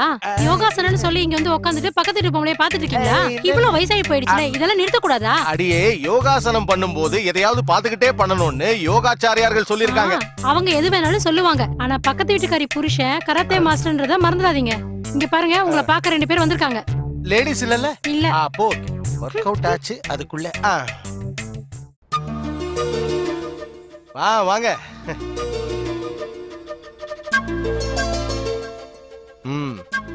உக்காரு. நான் எதிர்பார்த்தேன் விக்ரமாதித்தனும் வேதாளமும் ஒன்னா சேர்ந்து வருவீங்கன்னு. சொல்றேன்னு தப்பா எடுத்துக்காதீங்க. நீங்க செஞ்சது கொஞ்சம் கூட சரியா இல்ல. நான் இல்லாத போது ஸ்டுடியோக்குள்ள வந்து கேமரா எடுத்துட்டு போயிருக்கீங்களா? இது சரியா? ஏன் தப்புங்கிறியா? தப்புதான் தம்பி, ஏன் தப்புதான். பணத்தை எண்ணி கொடுத்தேன்ல, பணத்தை வாங்க வரும்போது அந்த பழனி முருகனை பார்க்க வர மாதிரியே இங்க வரீங்க. என்ன ஒரு பக்தி, என்ன ஒரு மரியாதை. உன்னோட எந்த பொருளை வேணா எப்ப வேணா எடுத்துக்கலாம்னு எனக்கு கையெழுத்து போட்டு கொடுத்துருக்கல.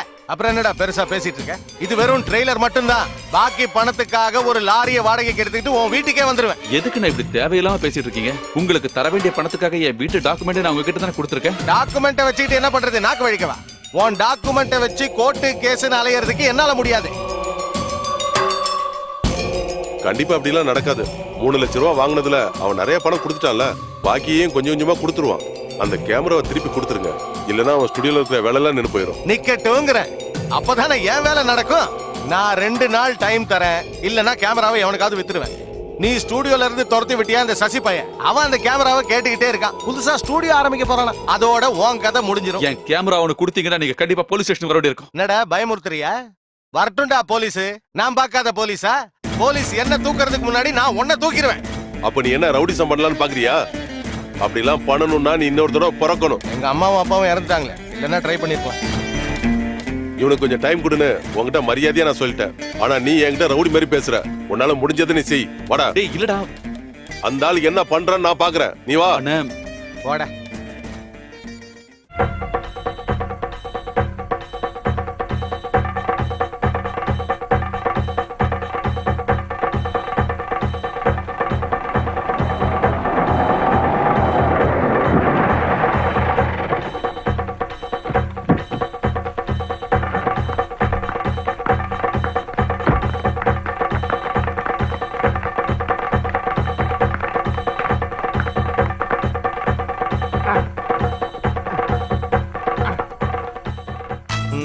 எதுக்குடா இவ்ளோ பெரிய கத்திரி?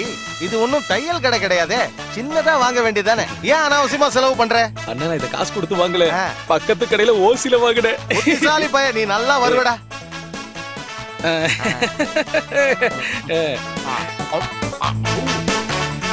என்னடா ஸ்மெல் ஒரு மாதிரி இருக்கு? டேய் இந்த கொடை ஸ்டுடியோல யூஸ் பண்றதுடா, கொடுத்துடுறா.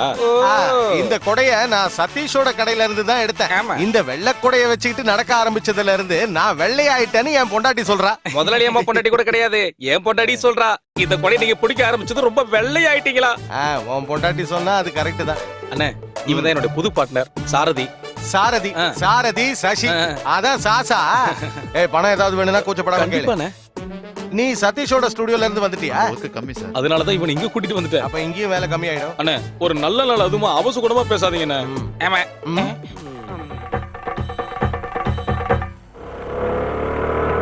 ஏய் நீங்க தான் இருக்கியா? மனுஷனா பிறந்தா கொஞ்சமாவது நன்றி வேணும்டா. இவ்வளவு காலமா ஃப்ரெண்ட்ஸா இருந்துட்டு அவங்கிட்ட ஒரு வார்த்தை கூட சொல்லாம வந்துட்டியேடா. இந்த பரதேசி ஸ்டுடியோல வந்து வேலை பார்க்கிறதுக்கு உனக்கு கொஞ்சம் கூட வெக்கமா இல்ல? டேய் நான் நீ எதுவும் சொல்ல வேணாம்டா. உன்னோட ஒவ்வொரு தேவைகளையும் சொல்லி அவங்கிட்ட நீ எவ்வளவு பணம் வாங்கியிருக்க ஞாபகம் இருக்கா உனக்கு? உன் பொண்டாட்டி பிரசவத்துல பிரச்சனை வந்து ஐசியூல இருக்கும்போது அவனோட செயினை வித்து தானடா பில்ல கட்டினா. அந்த நன்றியாவது வேணா உனக்கு? இந்த பரதேசியால தானே நம்ம ஸ்டுடியோட பேரை நாசமாச்சு. இதெல்லாம் தெரிஞ்சு கூட நீ வேணாம், இனிமே நீங்க இருக்க வேணாம், வந்து வண்டியில இரு வா. நான் அவன்கிட்ட சொல்லிட்டு வந்துடுறேன். யாருகிட்ட சொல்ல போற? வேணாம், எவங்கிட்டே சொல்ல வேணாம். இங்க பாரு, சீக்கிரமா பணம் சம்பாதிக்கணும் ஏதாவது ஐடியா வச்சுக்கிட்டு நீ அவன் கூட இருந்தனா கொஞ்ச நாள் தான், அதுக்கப்புறம் அவன் வெளியில எல்லாம் இருக்க மாட்டான். கண்டிப்பா ஜெயில தான் இருப்பான். நீயும் கூட சேர்ந்து களி தின்னு.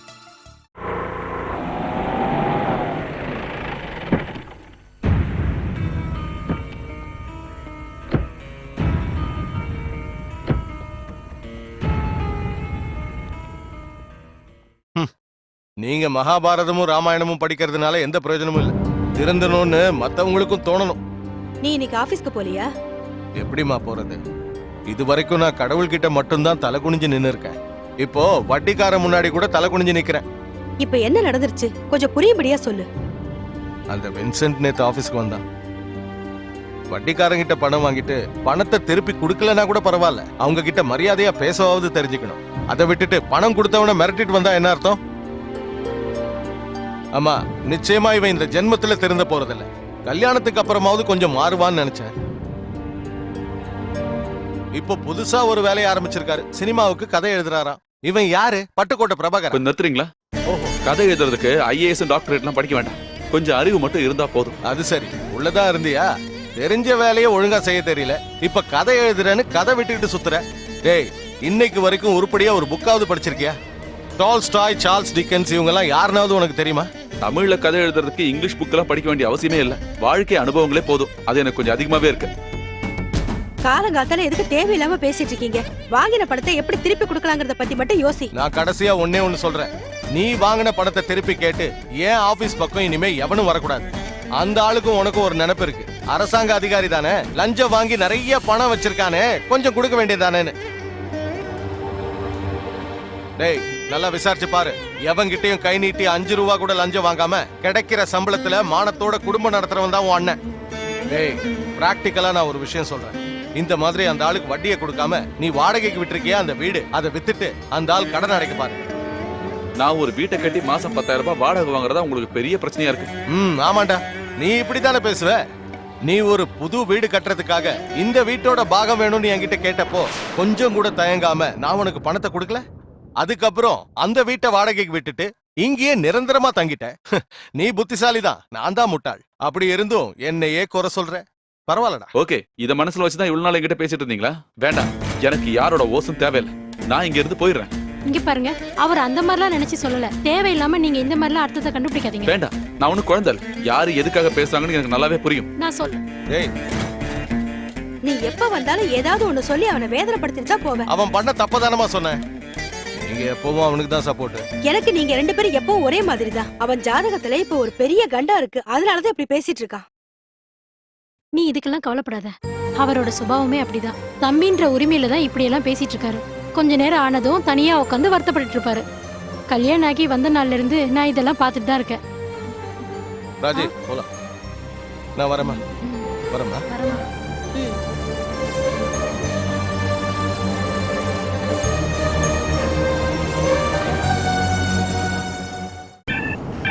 டேய் இந்த வாரம் ஸ்கூல் திறந்துருவாங்க. இவ்வளவு நாளா இந்த ஊருக்குள்ள அதிகமான பாஸ்போர்ட் சைஸ் போட்டோஸ் ஆர்டர் கிடைச்சது பத்மாஸுக்கு தான். இந்த முறை ஸ்கூல் காலேஜ் எல்லாத்துலயும் ஏறி இறங்கி எல்லா ஆர்டரையும் நாம தான் வாங்கணும். நீ கவலைப்படாத மச்சி, ஸ்கூல் காலேஜ் எல்லாம் திறக்கட்டும், நான் ஃபுல் டைம் அது முன்னாடி தான் நிப்பேன். மேக்ஸிமம் டிஸ்கவுண்ட் கொடுத்து ஒர்க்கை பிடிச்சு அந்த 10 மாசம் மூடியாகணும். ஒரு ஸ்டுடியோ முன்னேறணும் அப்படின்னா ஸ்கூல் ஒர்க்கை பிடிச்சா மட்டும்தான் முடியும். அதை நீ மறந்துடாத. இனிமே பொம்பளை பிள்ளைங்க போட்டோவெல்லாம் மாஸ் பண்ற வேலையை வச்சுக்காத. அந்த மாதிரி ஏதாவது செஞ்சு மறுபடியும் அந்த இன்ஸ்பெக்டர்ட்ட மாட்டின. ஐயோ, நான் அன்னியோட அந்த வேலையில நிப்பாட்டிட்டேன்ப்பா. ஓ,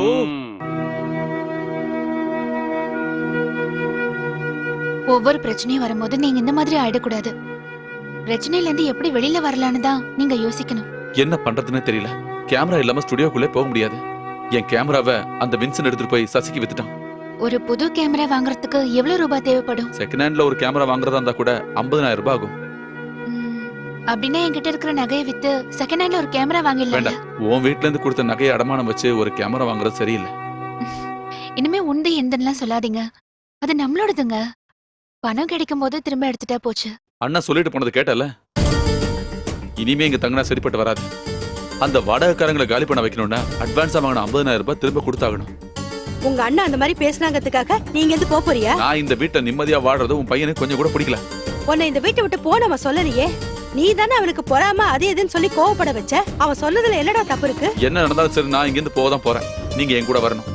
நான் வரமாட்டேன். அப்படின்னா நீ அவன் கூட தான் போக போறியா? அப்ப போ. நான் யார் கூடயும் போகல. உங்க அப்பா வாழ்ந்த வீடுடா இது. நான் சாகிறதா இருந்தாலும் இந்த வீட்டுல தான் சாவேன். அம்மா, நீங்க அப்ப இங்க தனியா இருக்க போறீங்களா? தனியா இருந்தா என்ன பிரச்சனை? பிள்ளைங்களுக்கு வேண்டாத அம்மாலாம் ஒண்டிக்கட்டையா தான் வாழ்ந்துட்டு இருக்காங்க. உங்க அப்பா சாகுற வரைக்கும் வாங்கின பணத்தை கேட்டு ஒருத்தன் கூட இந்த வீட்டு வாசல்ல வந்து நின்னதே இல்ல.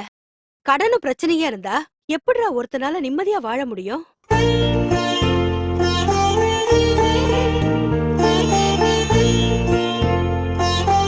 உன் அண்ணன் சொல்ற மாதிரி அந்த வீட வித்தாவது உன் கடனை கொடுத்து முடிச்சிரு. நல்ல காலம் வரும்போது வீடெல்லாம் தானா தேடி வரும். அத்தை சொல்றதாங்க சரி. ஒரு வீடு வேணும்னா திரும்ப கட்டலாமே. அது கண்டிப்பா கடவுள் நடத்துவாருங்க.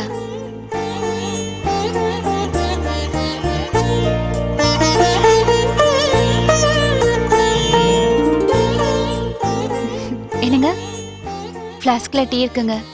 தூக்கம் வரும்போது எடுத்து குடிங்க. வேணும்னா நானும் இங்கே இருக்கேன். உனக்கு தூக்கம் வரலன்னா உட்காரு. ஏதாவது ஐடியா வந்தா எனக்கு சொல்லு. இன்டர்வல் சீன் ஆயிடுச்சு. சீன் 30.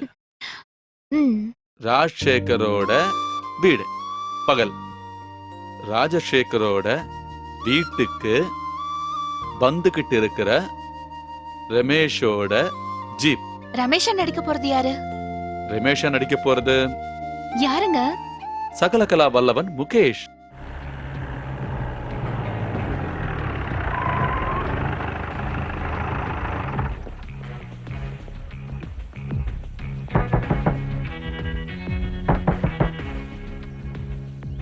என்னையா உள்ள இருந்து எந்த சத்தமும் காணோம்? உள்ளதான் சார் இருப்பான். திருட்டு பசங்களாச்சே. யோ ராஜசேகர், நான் ஃபுட் இன்ஸ்பெக்டர் ரமேஷ் வந்திருக்கேன். கதவை திறக்கறியா இல்ல உடைக்கட்டுமா? சீன் சரியா வரல. டயலாக் இன்னும் கொஞ்சம் ஷார்ப்பா இருக்கணும்.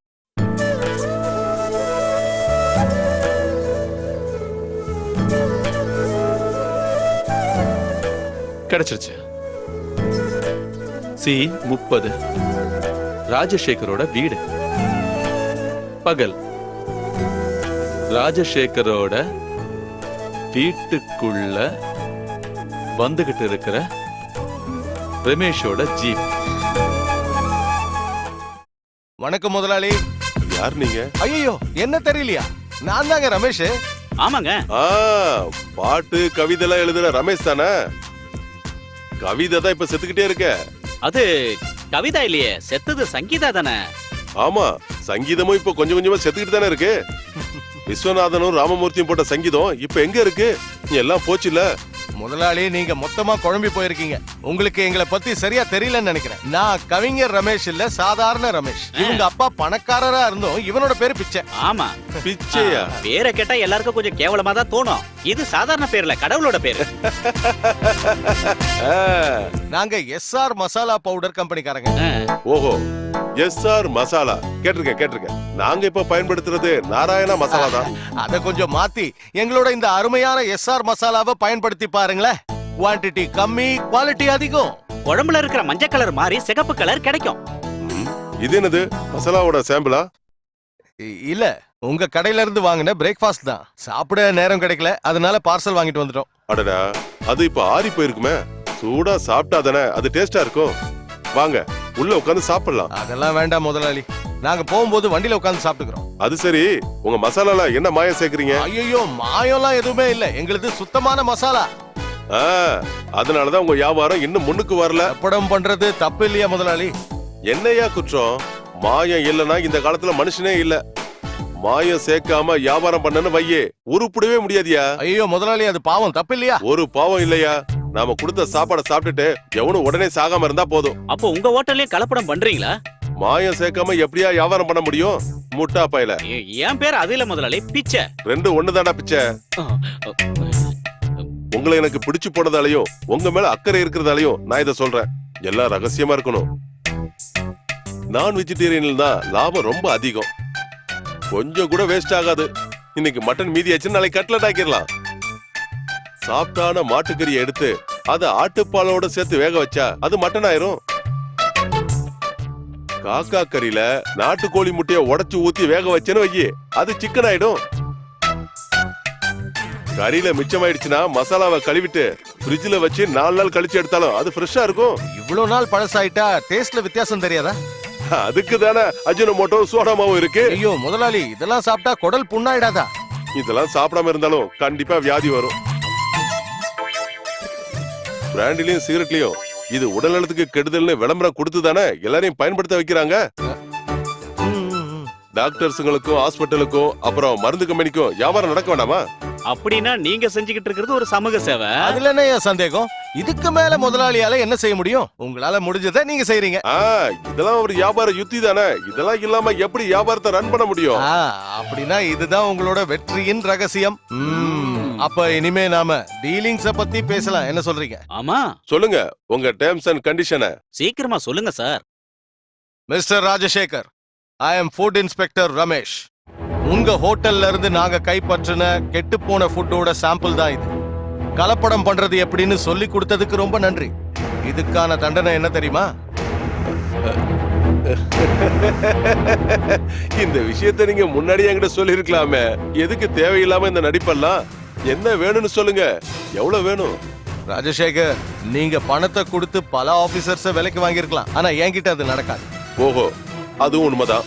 இப்போ பல ஆபீசர்களுக்கு பணத்து மேல அக்கறையே இல்ல. எல்லாருக்கும் தேவை என்டர்டைன்மெண்ட் மட்டும்தான். புரியுது, அதுக்கும் வழி இருக்கு. மைதிலி, எதுக்கு முதலாளி உங்க பொண்டாட்டி கூப்பிடுறீங்க? பொண்டாட்டிலாம் இல்லையா? செல்லம், இந்த ஆபீசர் உள்ள கூட்டிட்டு போய் கொஞ்சம் விலாவரியா பேசிட்டு வா. அட, டைம் வேஸ்ட் பண்ணாம போங்க சார், போங்க. டேய், என்னடா நினைச்சிட்டு இருக்க? பொண்ணை காட்டி இந்த கேஸ்ல இருந்து ஈஸியா தப்பிச்சிடலாம் நினைச்சியா? சும்மா மிரட்டாதீங்க சார். இந்த மாதிரி ராஜசேகர் எவ்வளவோ பாத்துட்டான். போலீஸ்காரங்க நினைச்சே ஒண்ணும் பண்ண முடியல. அப்படி இருக்கும்போது வந்துட்டாரு ஃபுட் இன்ஸ்பெக்டர். ஒழுங்கா அங்க இருந்து போற வழிய பாரு. டேய் ராஸ்கல், நீ மத்த ஆபீசர்ஸ் மிரட்டா மாதிரியே இந்த ரமேஷையும் மிரட்டலான்னு பாத்தியா? அடிக்கிற அடியில 32 பல்லும் வெளியே வந்து. சரவணா, பழனி, இவனை அடிச்சு கொள்ளுங்கடா.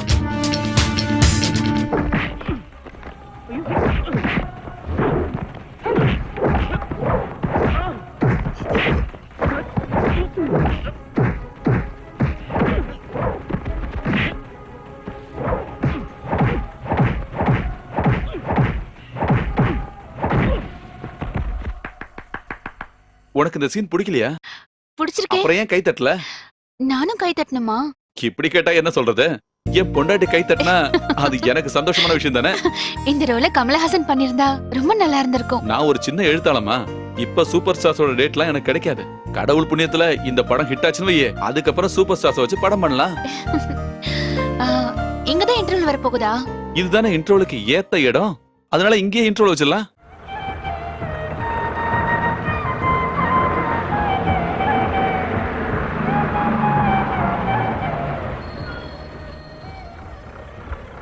டீ குடிக்கிறவங்க எல்லாம் டீ குடிச்சிருங்க, 10 நிமிஷம் வண்டி நிற்கும். சிக்கன் குழம்பு ரொம்ப சூப்பரா இருந்துச்சு, நல்ல டேஸ்ட். எப்படி செஞ்சாங்கன்னு நான் கேட்டு வந்துருவா? நாளைக்கு காலையில ஊருக்கு போனோடனே ஏதாவது ஒரு ஹாஸ்பிட்டலுக்கு போயே ஆகணும். அதுக்கு உனக்கு வியாதி எதுவும் இல்லையா? எனக்கு இல்லடா, தின்றதே இப்ப உனக்கு ஒரு வியாதி மாதிரி ஆயிடுச்சு. அதை உடனே கண்ட்ரோல் பண்ணனா கண்டிப்பா பெரிய பிரச்சனை ஆயிடும். ஆமா, ஒரு நாளைக்கு 10 வேளை சாப்பிடுறது பெரிய வியாதி பாரு. திங்கிறதுக்கு வாங்கி கொடுத்துட்டு குத்தம் சொல்றல எனக்கு பிடிக்காது. நீ வண்டியில ஏறு. இவனுங்களும் திங்க மாட்டாங்க, திங்கிறவங்கள பார்த்தா பொறாமப்படுவானுங்க. என்னண்ணா இப்படி அசந்து தூங்குறீங்க? கீழே போங்க, சிக்கனும் பரோட்டாவா இருக்கு. Okay okay. சார், உங்களுக்கு சாப்பிடறதுக்கு ஏதாவது வாங்கணுமா? ஃபோன் பண்ணிட்டு இருந்ததுனால தான் டிஸ்டர்ப் பண்ண வேண்டாம்னு நினைச்சு. நான் வரும்போதே சாப்பிட்டு தான் வந்தேன். Okay okay. உங்க ஸ்கிரிப்ட்ல இருக்கிற இன்டர்வல் பஞ்ச் பயங்கரமா இருந்துச்சு. Thank you sir. செகண்ட் ஹாஃப்ல என்ன பண்ணிருக்கீங்க? செகண்ட் ஹாஃபும் என் வாழ்க்கையும் ஒன்னா சேர்ந்து கடைசியில ஒரு ட்விஸ்ட்ல வந்து நிக்குது சார். புரியலையே. கதையில இருக்கிற மாதிரியே என் வாழ்க்கையிலயும் பல ட்விஸ்டுகள் நடந்துச்சு. நான் கதை எழுதிட்டு இருக்கும்போது ஒரு சந்தோஷமான செய்தியோட ரஃபீக் எங்க வீட்டுக்கு வந்தான்.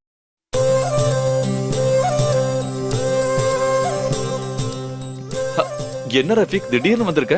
முதல்ல என்னோட வாழ்த்துக்களை சொல்லிக்கிறேன். என்னோட வாழ்த்துக்கள் பூச்செண்ட இந்த கைக்குலுக்கல் வழி உனக்கு கொடுக்கறேன். உன்னோட 4 கதையோட கதை சுருக்கத்தையும் நான் முகேஷ் சார் கிட்ட படிக்க கொடுத்தேன். அப்புறம் சார் 4த்தையும் ஓகேன்ட்டாரு. 4க்கும் டைலாக் எழுத சொல்லிட்டாரு. இவ்வளவு யதார்த்தமான கதைகளை படிச்சு ரொம்ப நாள் ஆச்சுன்னு அவர் சொன்னாரு.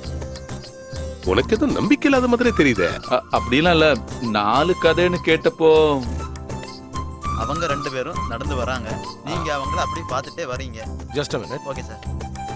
Hello hello. சாருங்களா? ஆமா, முகேஷ் தான். யாரு? நான் ரஃபிக் தான் பேசுறேன் சார்.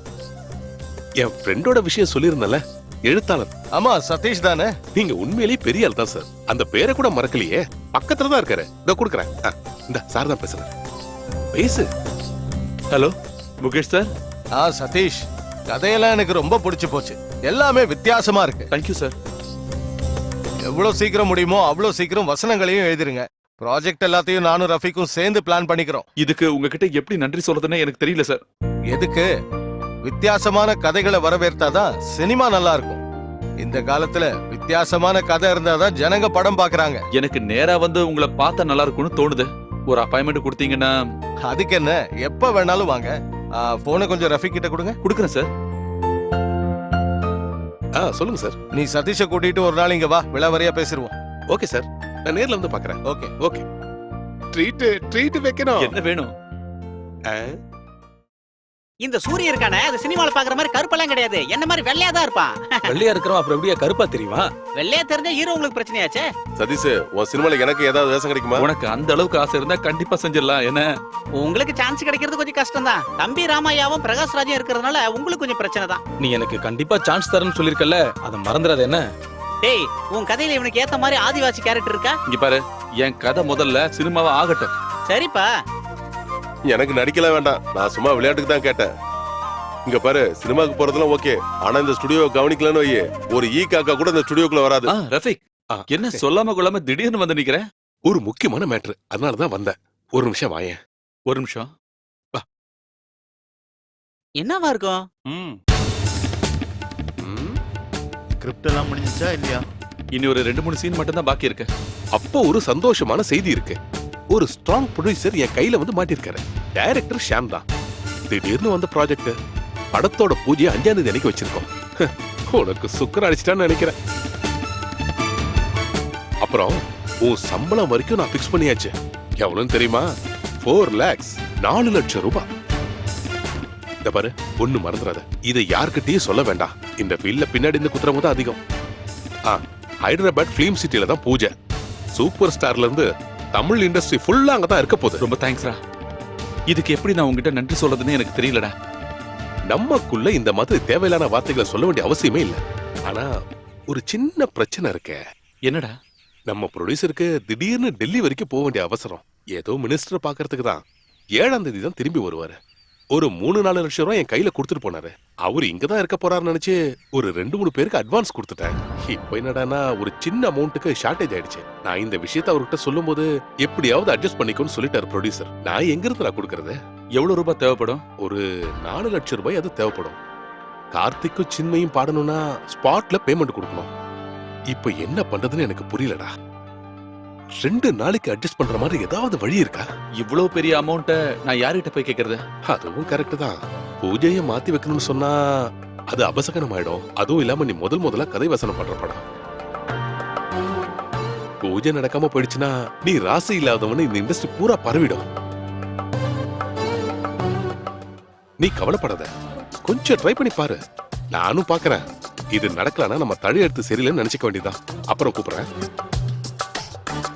ஹலோ, சார் நான் அப்புறம் கூப்பிடுறேன் சார். டெல்லியில இருந்து ப்ரொடியூசரா, நம்ம அப்புறம் பார்க்கலாம்.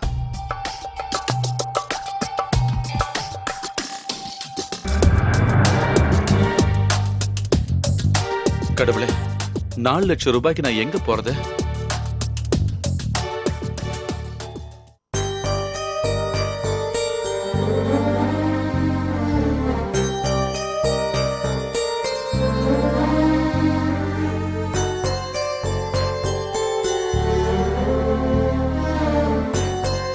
என்னங்க என்ன யோசிச்சுட்டு இருக்கீங்க? இல்ல, ஒண்ணும் இல்ல. எனக்கு தெரியும், அந்த வின்சென்ட்டோட கடனை கொடுக்கிற வரைக்கும் உங்களுக்கு நிம்மதியே இருக்காது. அதானே? ஆமா, அதான் அதான். நான் ஒன்னு சொன்னா நீங்க கோபப்பட மாட்டீங்கல்ல? என்ன? ஒரு வீடு கட்டுறதுங்கிறது நம்ம நினைக்கிற மாதிரி சாதாரண விஷயம் இல்ல. விக்கிறது ரொம்ப ஈஸி தான். நீங்க ரொம்ப ஆசைப்பட்டு கட்டின வீடு, அதை விற்க வேண்டாங்க. இப்போ தங்கத்துக்கு நல்ல விலைங்க. என் நகை எல்லாத்தையும் வித்து அந்த வின்சென்ட்டோட வட்டி கடனை அடைச்சிடலாம்ல. பாக்கி பணத்துல ஒரு புது கேமராவும் வாங்கிடலாம். இந்த நகையை வித்து அந்த பணத்தை ரஃபீக்கிட்ட கொடுத்தா அந்த ப்ராஜெக்ட் கிடைக்கும். என்ன யோசிக்கிறீங்க? ஒண்ணும் இல்ல. உன்னோட அப்பா கிட்ட கேட்காம இந்த நகையெல்லாம் வித்தா? அதெல்லாம் பரவாயில்லங்க, வீட்டோட கடனை முடிக்க தானே. அப்படியே கேட்டாலும் பேங்க் லாக்கர்ல வச்சிருக்கோன்னு சொல்லிடலாம். அப்புறம் ஸ்கிரிப்டுக்கு 4 லட்சம் ரூபாய் சம்பளம் தரேன்னு சொல்லிருக்காங்க. சாங் ரெக்கார்டிங்கும் பூஜையெல்லாம் ரொம்ப பிரம்மாண்டமா நடத்த போறாங்க. விஜயும் அஜித்தும் எல்லாம் வராங்களா? அம்மா மகமாயி எல்லாத்தையும் நல்லபடியா முடிச்சு கொடு. நகையை மொத்தமா வித்தாலும் ஒரு 3.5 லட்சம் ரூபாய்க்கு மேல கிடைக்காது. மீதி பணத்துக்கு எங்க போறது? அதையும் வின்சென்ட் கிட்டே கேட்போம்.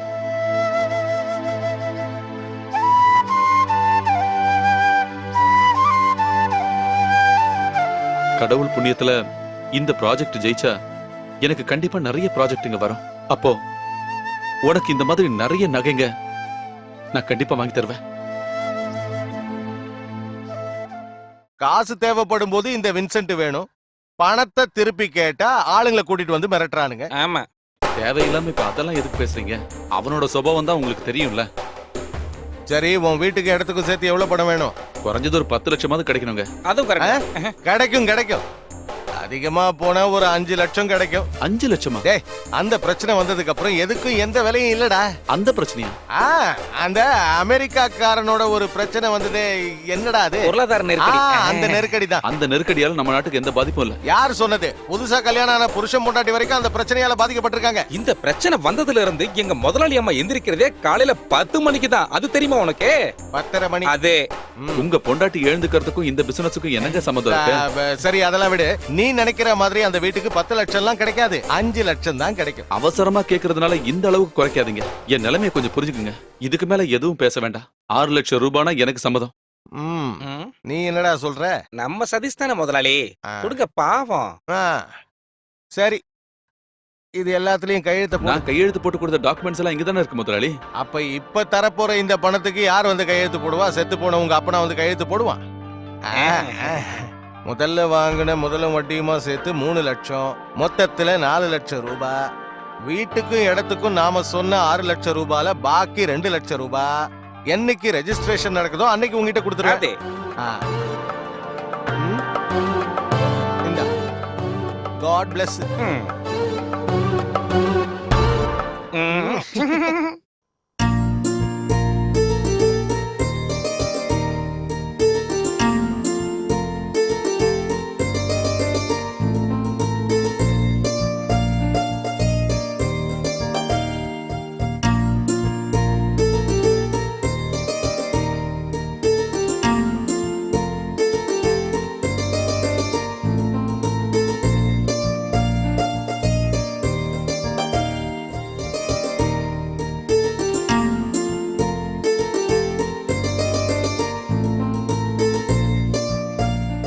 ஹலோ ரஃபீக். இல்லடா, நான் சொன்ன விஷயம் நடக்குமா இல்லையா? ப்ரொடியூசர் கூப்பிட்டு இருந்தாரு, நான் மேனேஜ் பண்ணிக்கிறேன்னு சொல்லிட்டேன். நான் ஒருத்தர்கிட்ட பணத்தை கேட்டிருக்கேன். அவரோட பொண்ணோட கல்யாணத்துக்கு நகை வாங்குறதுக்காக வச்சிருக்க பணமா? 7ஆம் தேதி திரும்ப கொடுத்துறேன்னு நான் சத்தியம் பண்ணிருக்கேன். ப்ரொடியூசர் வந்துட்டாருன்னா பேங்க் வரைக்கும் போனாலே போதும். வேணும்னா அந்த 4 லட்சம் ரூபாய்க்கு ஒரு சின்னதா இன்ட்ரெஸ்ட் வாங்கி கொடுத்துறேன். அவரு நாளைக்கு காலையில பணத்தை கொடுத்துறேன்னு சொல்லிருக்காரு. கிடைச்சது நான் ஃபோன் பண்றேன். எங்க நான் வரணும்னு சொல்றியோ அந்த இடத்துக்கு நான் உடனே வந்துடுறேன். சரி சரி சரி, நாளைக்கு பார்க்கலாம். ஓகே.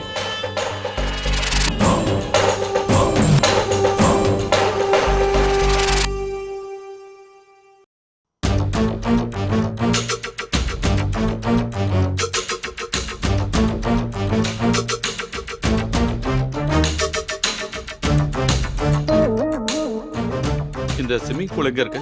அதோ அங்க இருக்கு சார். தேங்க்ஸ்.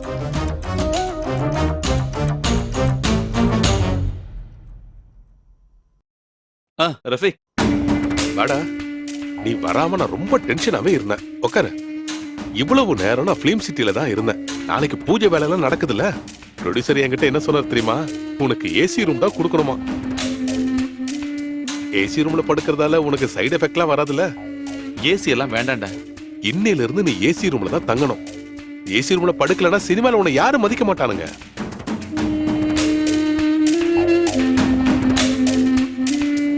இந்த 4 லட்சம் ரூபாய் இருக்கு, என்ன பாத்துரு. அதெல்லாம் வேணாம்டா. ப்ரொடியூசர் வந்த உடனே இந்த பணத்தை வாங்கி கொடுத்துறா. அத பத்தி நீ பயப்பட வேண்டாம். இந்த பணத்தை நான் வாங்கி கொடுத்துறேன். ரூமுக்கு போய் குளிச்சிட்டு ஃபுட் ஆர்டர் பண்ணி சாப்பிடு. நம்ம ஒண்ணா சாப்பிடலாம். டேய், எனக்காகலாம் காத்துக்கிட்டு இருக்க வேண்டாம். நான் உடனே ஃபிலிம் சிட்டி போய் ஆகணும். நாளைக்கு பாப்போம். என்னோட ஸ்கிரிப்டை நீ கொஞ்சம் படிச்சு பாக்குறியா? நான் படிக்கிறதால எந்த பிரயோஜனமும் கிடையாது. டைரக்டரும் ப்ரொடியூசரும் தான் இதை படிக்கணும். ராத்திரி உனக்கு டைம் இருந்ததுன்னா இன்னும் கொஞ்சம் சீன்ஸ் எழுதிக்க. ஏசி ரூம்ல படுக்கும்போது ஐடியாஸ் நிறைய வரும்டா. இந்த பாரு, நாளை காலையில 9 மணிக்கு ரெடியா இரு. நாம 2 பேரும் சேர்ந்தே ஸ்டுடியோக்கு போலாம். வா.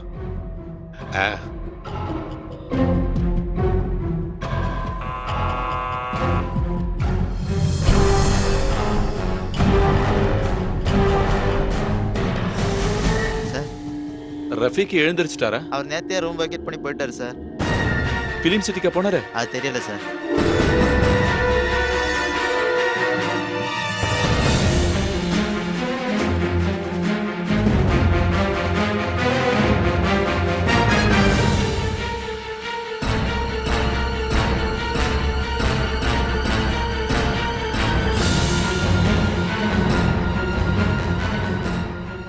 விஐபிஸுங்கெல்லாம் வரதுனால ரொம்ப பிஸியா இருப்பான்.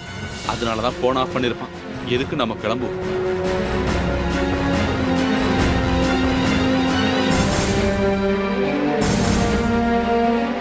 எக்ஸ்கியூஸ் மீ சார், இங்க ஒரு புது படத்தோட பூஜை நடக்குன்னு சொன்னாங்க. எங்கன்னு தெரியுமா? பூஜையா? டைரக்டர் ஷாமோட புது படம். பூஜைக்கு யாரும் புக் பண்ணலையே. நீங்க இடம் மாதிரி வந்துட்டீங்கன்னு நினைக்கிறேன். பக்கத்துல ஒரு ஸ்டுடியோ இருக்கு, அங்க கேட்டு பாருங்க.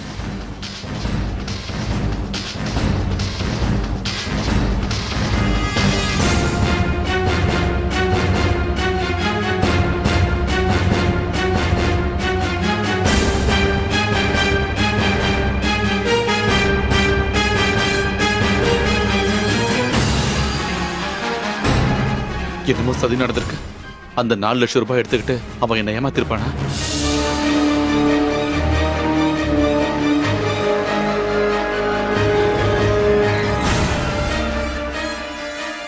மே ஐ கம் இன்?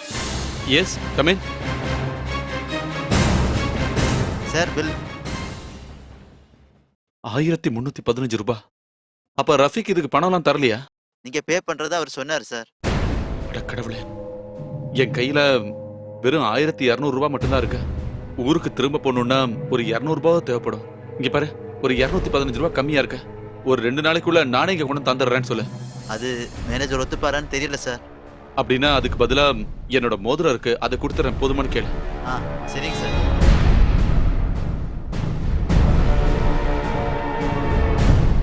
ஹலோ, என்னங்க, நான் தான். பூஜைலாம் எப்படி இருந்தது? அஜித்தும் விஜய் எல்லாம் வந்திருந்தாங்களா? அவங்க எல்லாரும் வந்திருந்தாங்க. நீங்க எல்லார்கிட்டயும் பேசுனீங்களா? எல்லார்கிட்டயும் பேசினேன். கடவுளே, நானும் வந்திருக்கலாம்ல. நீ வராம இருந்ததுதான் நல்லது. இங்க பயங்கர கூட்டமா இருந்துச்சு. என்னாச்சு? நீங்க ஏதோ சந்தோஷம் இல்லாத மாதிரி, உங்க குரல் ஏதோ மாறின மாதிரி இருக்கு. இல்ல, அப்படிலாம் ஒண்ணும் இல்ல. ஒருவேளை போனோட தான் இருக்கும். அப்படின்னா நான் ஒரு சந்தோஷமான விஷயம் சொல்லட்டுமா? என்ன? நம்ம சந்தேகம் கிளியர் ஆயிடுச்சு. நீங்க அப்பாவாக போறீங்க.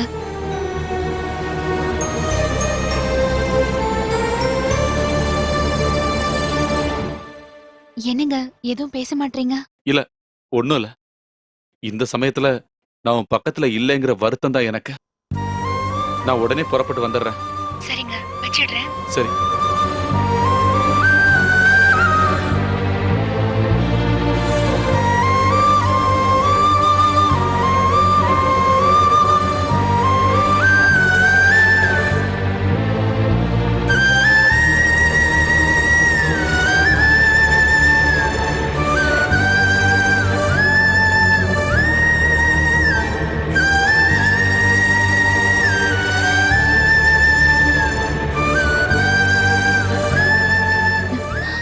என்னங்க இவ்ளோ லேட்டா வரீங்க?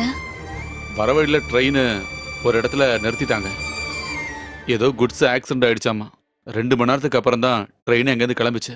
என்னங்க சாப்பாடு எடுத்து வைக்கட்டுமா? வேண்டாம், நான் சாப்பிட்டேன். ரொம்ப டயர்டா இருக்கு. நான் கொஞ்சம் படுக்கிறேன். நீ ஏதாவது சாப்பிட்டியா? சாப்பிட்டேங்க. உங்களுக்காக வெயிட் பண்ணி பார்த்தேன். அப்புறம் பசிச்சுதான் சாப்பிட்டுட்டேன். இந்த நேரத்துல பசியோட இருக்க கூடாதா? நான் தான் இப்போ தனி ஆள் இல்லையே. என்ன எதையாவது மறந்துட்டீங்களா? இல்ல, என்ன? நான் சந்தோஷமான செய்தி சொல்லியும் எனக்கு ஸ்வீட்ஸ் எதுவும் வாங்கிட்டு வரலையா? நான் வர வழியில வாங்கலாம்னு நினைச்சேன். ட்ரெயின் லேட் ஆயிடுச்சுல்ல, கடைங்கெல்லாம் மூடிட்டாங்க. நாளைக்கு காலைல வாங்கிடலாம். எனக்கு குடிக்க கொஞ்சம் தண்ணி எடுத்துட்டு வாயேன்.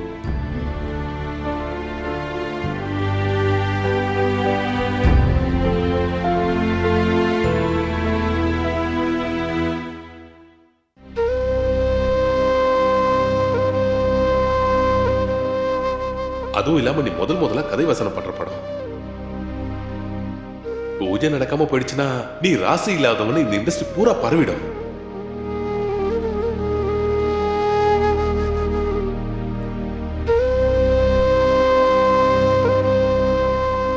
என்னங்க தண்ணி.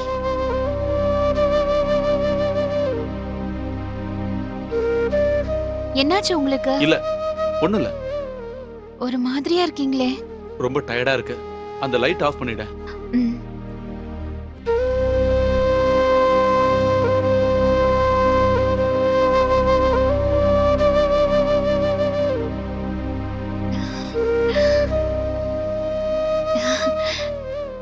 என்னங்க ம்.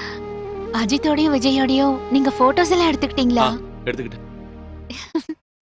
அந்த போட்டோவை நம்ம வீட்ல ஃப்ரேம் பண்ணி மாட்டி வைக்கணும். வைக்கலாம். என்னங்க அப்புறம் மத்த எந்த விஷயமா இருந்தாலும் நாளைக்கு காலையில பேசிக்கலாம். சரிங்க.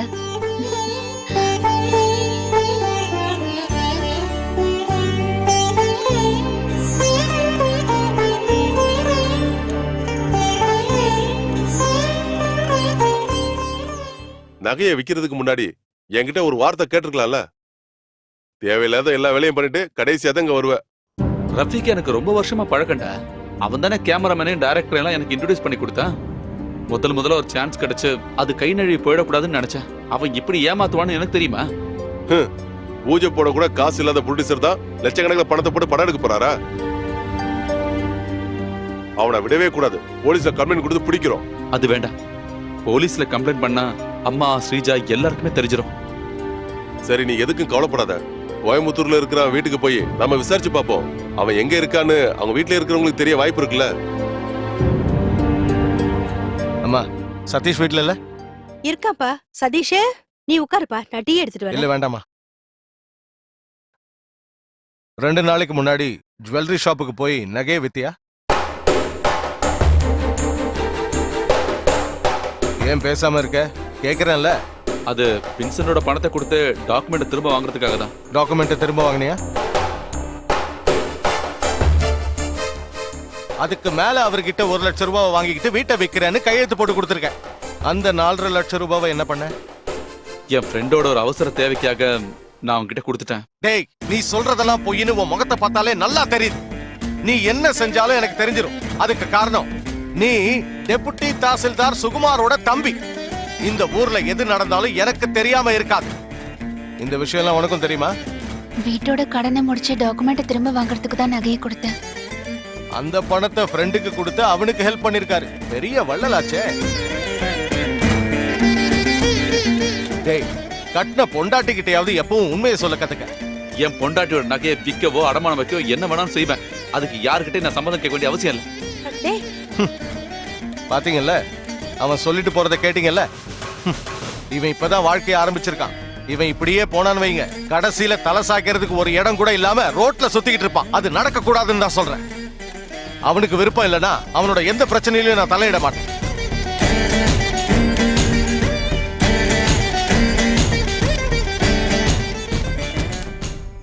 என்ன இங்க வந்து படுத்துட்டீங்க? நல்லது கெட்டது சொல்றதுக்கு உங்களுக்குன்னு ஒரு அண்ணன் இருக்காருல்ல, அதுவே ஒரு பெரிய அதிர்ஷ்டம் தான். இதுக்கு எதுக்கு வருத்தப்படுறீங்க? நண்பனுக்கு ஒரு ஆபத்து வரும்போது உதவி பண்றது எந்த தப்பும் இல்லைன்னு நான் சொல்லுவேன். ஆனா எனக்கு ஒரே ஒரு வருத்தம் தான். என்கிட்ட ஏன் நீங்க போய் சொன்னீங்க?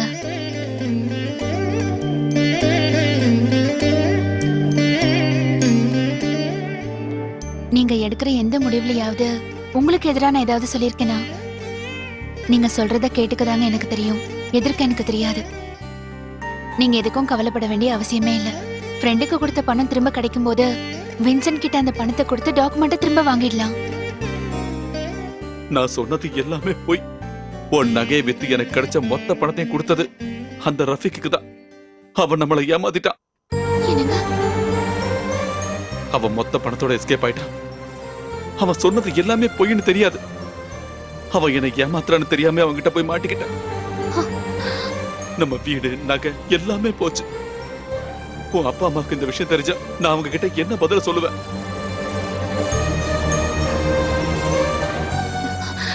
நீங்க தேவையில்லாம இந்த மாதிரி வருத்தப்படாதீங்க. நான் தங்கியிருந்த ஹோட்டலோட பில்ல கொடுக்க முடியாம என் கையில இருந்த மோதிரத்தை அவங்க கிட்ட அடமானமா வச்சுட்டு தான் வந்தேன். நகையை திரும்ப நம்மளால வாங்க முடியுங்க. ஆனா குடும்பத்துல ரொம்ப தேவையானது பாசமும் அன்பும் சந்தோஷமும் தாங்க. அதெல்லாம் இல்லாம நகைங்கெல்லாம் உடம்புக்கு வெறும் பாரமா தாங்க இருக்கும். எனக்கு நகைங்களை விட அதிகமா தேவைப்படுறது உங்களோட பாசம் தாங்க.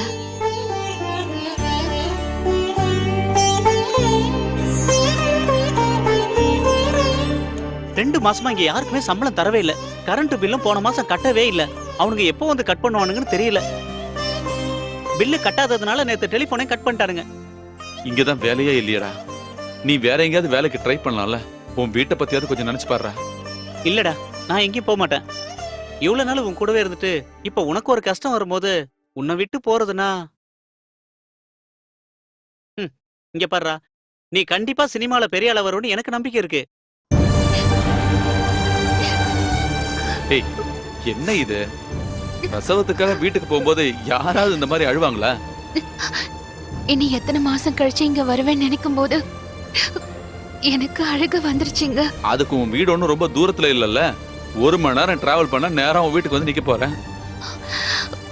நாங்க போனதுக்கு அப்புறம் தினமும் என்ன பார்க்க வருவீங்கல்ல? அதெல்லாம் நடக்காது. பொண்டாட்டியை விட்டு ஒரு நிமிஷம் கூட பிரிஞ்சிருக்க முடியாத புருஷன்னு உங்க வீட்டுல இருக்கவங்க எல்லாருமே என்ன தப்பா எடுத்துப்பாங்கல்ல. பாசமான புருஷங்க அந்த மாதிரி தான். உன் நகையெல்லாம் எங்க போச்சுன்னு உன் அப்பா அம்மா கேட்டாங்கன்னா என்ன சொல்வ? அத நினைச்சு நீங்க டென்ஷன் ஆக வேண்டாம். நகையெல்லாம் பேங்க் லாக்கர்ல இருக்குன்னு நான் அவங்க கிட்ட சொல்லிடுறேன். அப்புறம் இன்னொரு விஷயம், நான் இல்லாத நேரத்துல அத்தை கிட்ட சண்டை எல்லாம் போட்டுறாதீங்க. அத்தை பாவங்க. டோன்ட் வரி மேடம், நான் எல்லாம் மேனேஜ் பண்ணிக்கிறேன்.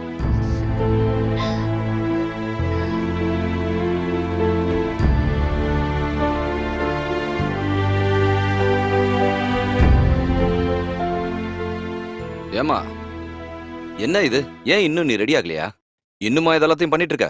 சீக்கிரமா வா, ராகு காலத்துக்கு முன்னாடி நம்ம இங்க இருந்து கிளம்பி ஆகணும். இதோ இப்ப வந்துடுறேன்ப்பா. அட, என்னம்மா நகையெல்லாம் போடாம இருக்க? இல்லம்மா, வீட்டுக்கு தானே வரேன், இதுவே போதுமா? என்னம்மா இப்படி பேசிட்டு இருக்க? பிரசவத்துக்கு வீட்டுக்கு போகும்போது நகையெல்லாம் போட்டுட்டு போறது ஊரோட வழக்கம். போய் சீக்கிரம் போட்டு வா. அது பரவாயில்லப்பா. இவன் எப்பவுமே இப்படிதான். எங்க இருக்குன்னு சொல்லி நான் எடுத்துட்டு வரேன். நகைங்க எல்லாத்தையும் பேங்க் லாக்கர்ல வச்சாச்சு.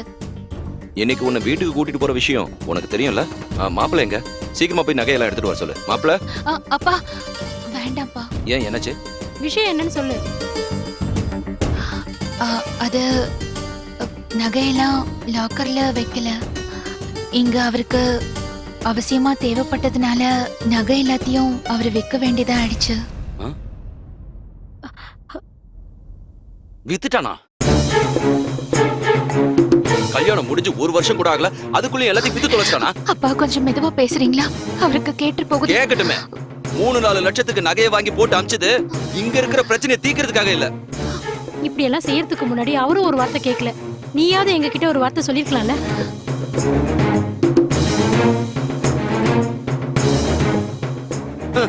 கல்யாணத்துக்கு அப்புறம் பொண்டாட்டி வீட்டுல வந்து நிக்கிறது அவனுக்கு பெரிய மான பிரச்சனை. ஆனா பொண்டாட்டியோட நகையை விக்கிறதுல அவனுக்கு எந்த வெக்கமும் இல்ல. எதுக்காக வித்தான்னு எனக்கு தெரிஞ்சாகணும். வேண்டாங்க, அமைதியா இருங்க. தேவையில்லாம பிரச்சனை பெருசாக்காதீங்க. வாங்க நம்ம கிளம்பலாம். ஐயோ அது சரியா வராது.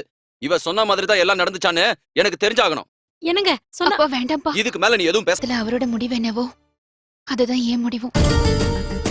ஓஹோ இந்த மாதிரி எந்த லட்சியம் இல்லாம ஊர் சுத்திட்டு இருக்கிற இவன் கூட நீ ரொம்ப நாளைக்கு வாழ்ந்துடலான்னு கனவு மட்டும் கண்டுடாத. ஞாபகத்துல வச்சுக்க. இதுக்கு நீ ரொம்பவே வருத்தப்படுவ. வாங்க போலாம்.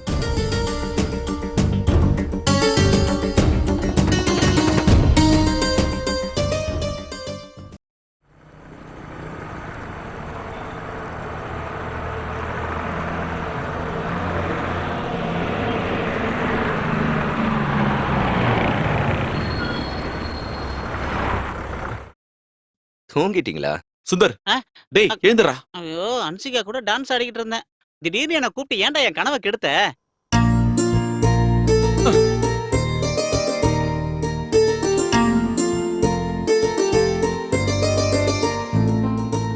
என் கார் வந்துருச்சு, வாங்க.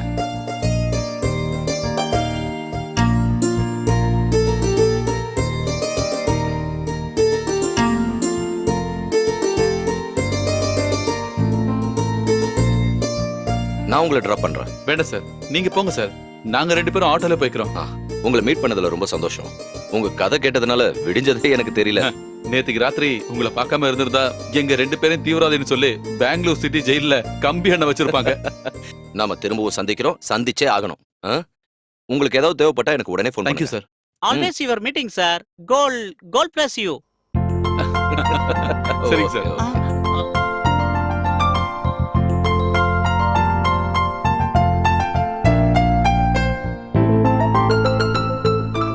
ஏப்பா, நில்லுப்பா.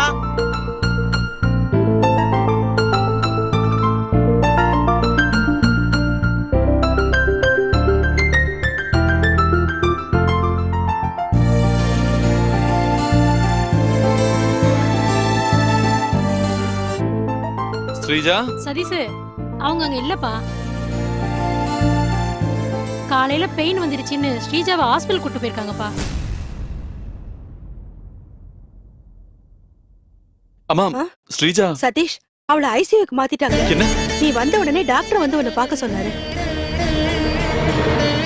யூட்ரஸ்ல பிரச்சனை இருக்கு, நிறைய ப்ளீடிங் ஆயிட்டு இருக்கு. உடனடியா ஒரு ஆபரேஷன் பண்ணி ஆகணும். ஒரு 50,000 ருபீஸ் கட்டிடுங்க. ஹலோ, ஓரியண்டல் ஸ்டுடியோ தானே? நான் சதீஷ் பேசுறேன். பார்த்தா இல்லையாங்க? 1 வாரம் ஆகுமா? இல்ல, ஒண்ணு. உங்களுக்கு ஏதாவது தேவைப்பட்டா எனக்கு உடனே ஃபோன் பண்ணுங்க.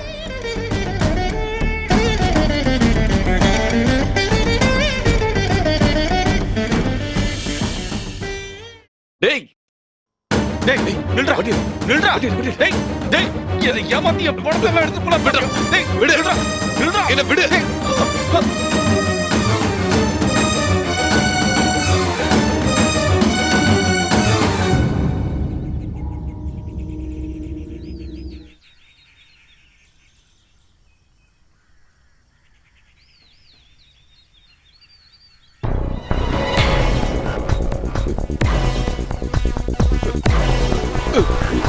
டேய் நில்றா. நில்றா. நில்லு. டேய் சதீஷ் நீங்களா? சார் சார், அந்த ரஃபிக் நான் சொன்னல என் பணத்தை எல்லாம் எடுத்து போயிட்டானே. Relax relax. ரஃபிக் இருங்க. வெயிட். உங்களுக்கு இப்படி நடந்ததுக்கெல்லாம் காரணம் ரஃபிக் இல்ல, நான் தான். சார்? ஆமா சதீஷ், ஒரு கிரிட்டிக்கலான மூமெண்ட்ல என்னை காப்பாத்த தான் உங்ககிட்ட இருந்த அந்த 4 லட்சத்தை ரஃபிக் எனக்கு வாங்கி கொடுத்தான். நம்ப முடியல, அதுதான் உண்மை. 5-6 மாசத்துக்கு முன்னாடி நான் ஒரு படம் ப்ரொடியூஸ் பண்ணேன். அந்த படத்தை ரிலீஸ் பண்றதுக்காக எனக்கு கொஞ்சம் பணம் தேவைப்பட்டது. அன்னைக்கு என்ன காப்பாத்துறதுக்காக தான் ரஃபிக் இந்த மாதிரி நாடகம் ஆட வேண்டியதா போயிடுச்சு. அந்த படத்தை அன்னைக்கு டேட்ல ரிலீஸ் பண்ண முடியாம போயிருந்தா எனக்கு லட்சக்கணக்கில் நஷ்டமாயிருக்கும். தற்கொலை பண்ணியிருந்திருக்க வேண்டிய என்ன காப்பாத்தி என்ன கூட்டிட்டு வந்தது இந்த ரஃபிக் தான். இதனால ஏகப்பட்ட பிரச்சனைகளை நீங்க சந்திச்சிருப்பீங்கன்னு எங்களுக்கு தெரியும். நேத்து பஸ்ல நீங்க நடந்ததெல்லாம் என்கிட்ட சொல்லும்போது அந்த கதையில வர வில்லன் நான் தான் தெரிஞ்சும் உங்ககிட்ட உண்மையை சொல்லாம இருந்தது இதுக்கு ஒரு பரிகாரம் பண்ணணும்னு மனசுல நினைச்சதுனால தான். ரஃபிக் சார், மனசுல கெட்ட எண்ணம் இல்லாதவன் தான் ரஃபிக். அவனை பத்தி நீங்க தப்பா நினைக்க வேண்டாம்.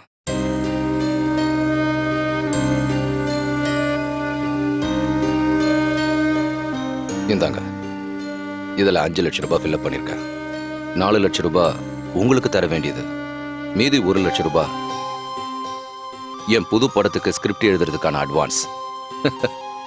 உங்க திறமையை பத்தி ரஃபிக்கு மட்டும் இல்ல, எனக்கும் நல்லா தெரியும். வாங்கிக்கங்க.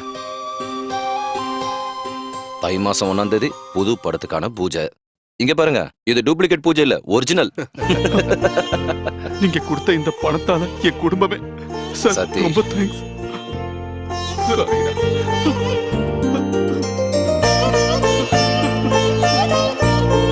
ரூம் நம்பர் 104ல இருக்க பேஷண்டோட ஆபரேஷனுக்கான பேமெண்ட் பணத்தை ஏற்கனவே கட்டிட்டாங்க சார். கட்டிட்டாங்களா?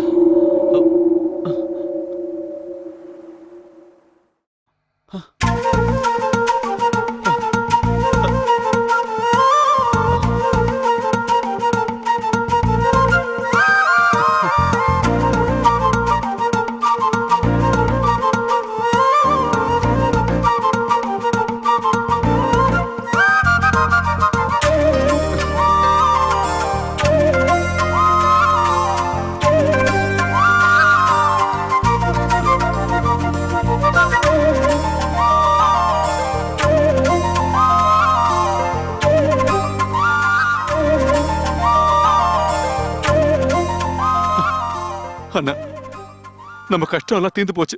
கையை விட்டு போன பணம் எல்லாம் திரும்ப கிடைச்சிருச்சு.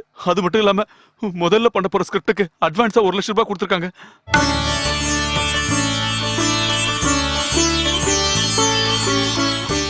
நான் இது வரைக்கும் திட்டினது எல்லாமே நீ நல்லா வரணுங்கிறதுக்காக மட்டும்தான். என் தம்பி பெரிய ஆளா வருவான்னு எனக்கு முன்னாடியே தெரியும். டேய், நீ ஆசைப்பட்ட மாதிரியே நீ ஒரு பெரிய திரைக்கதையாளரா வரணும்னு இங்க எல்லாருக்கும் ஆசைடா.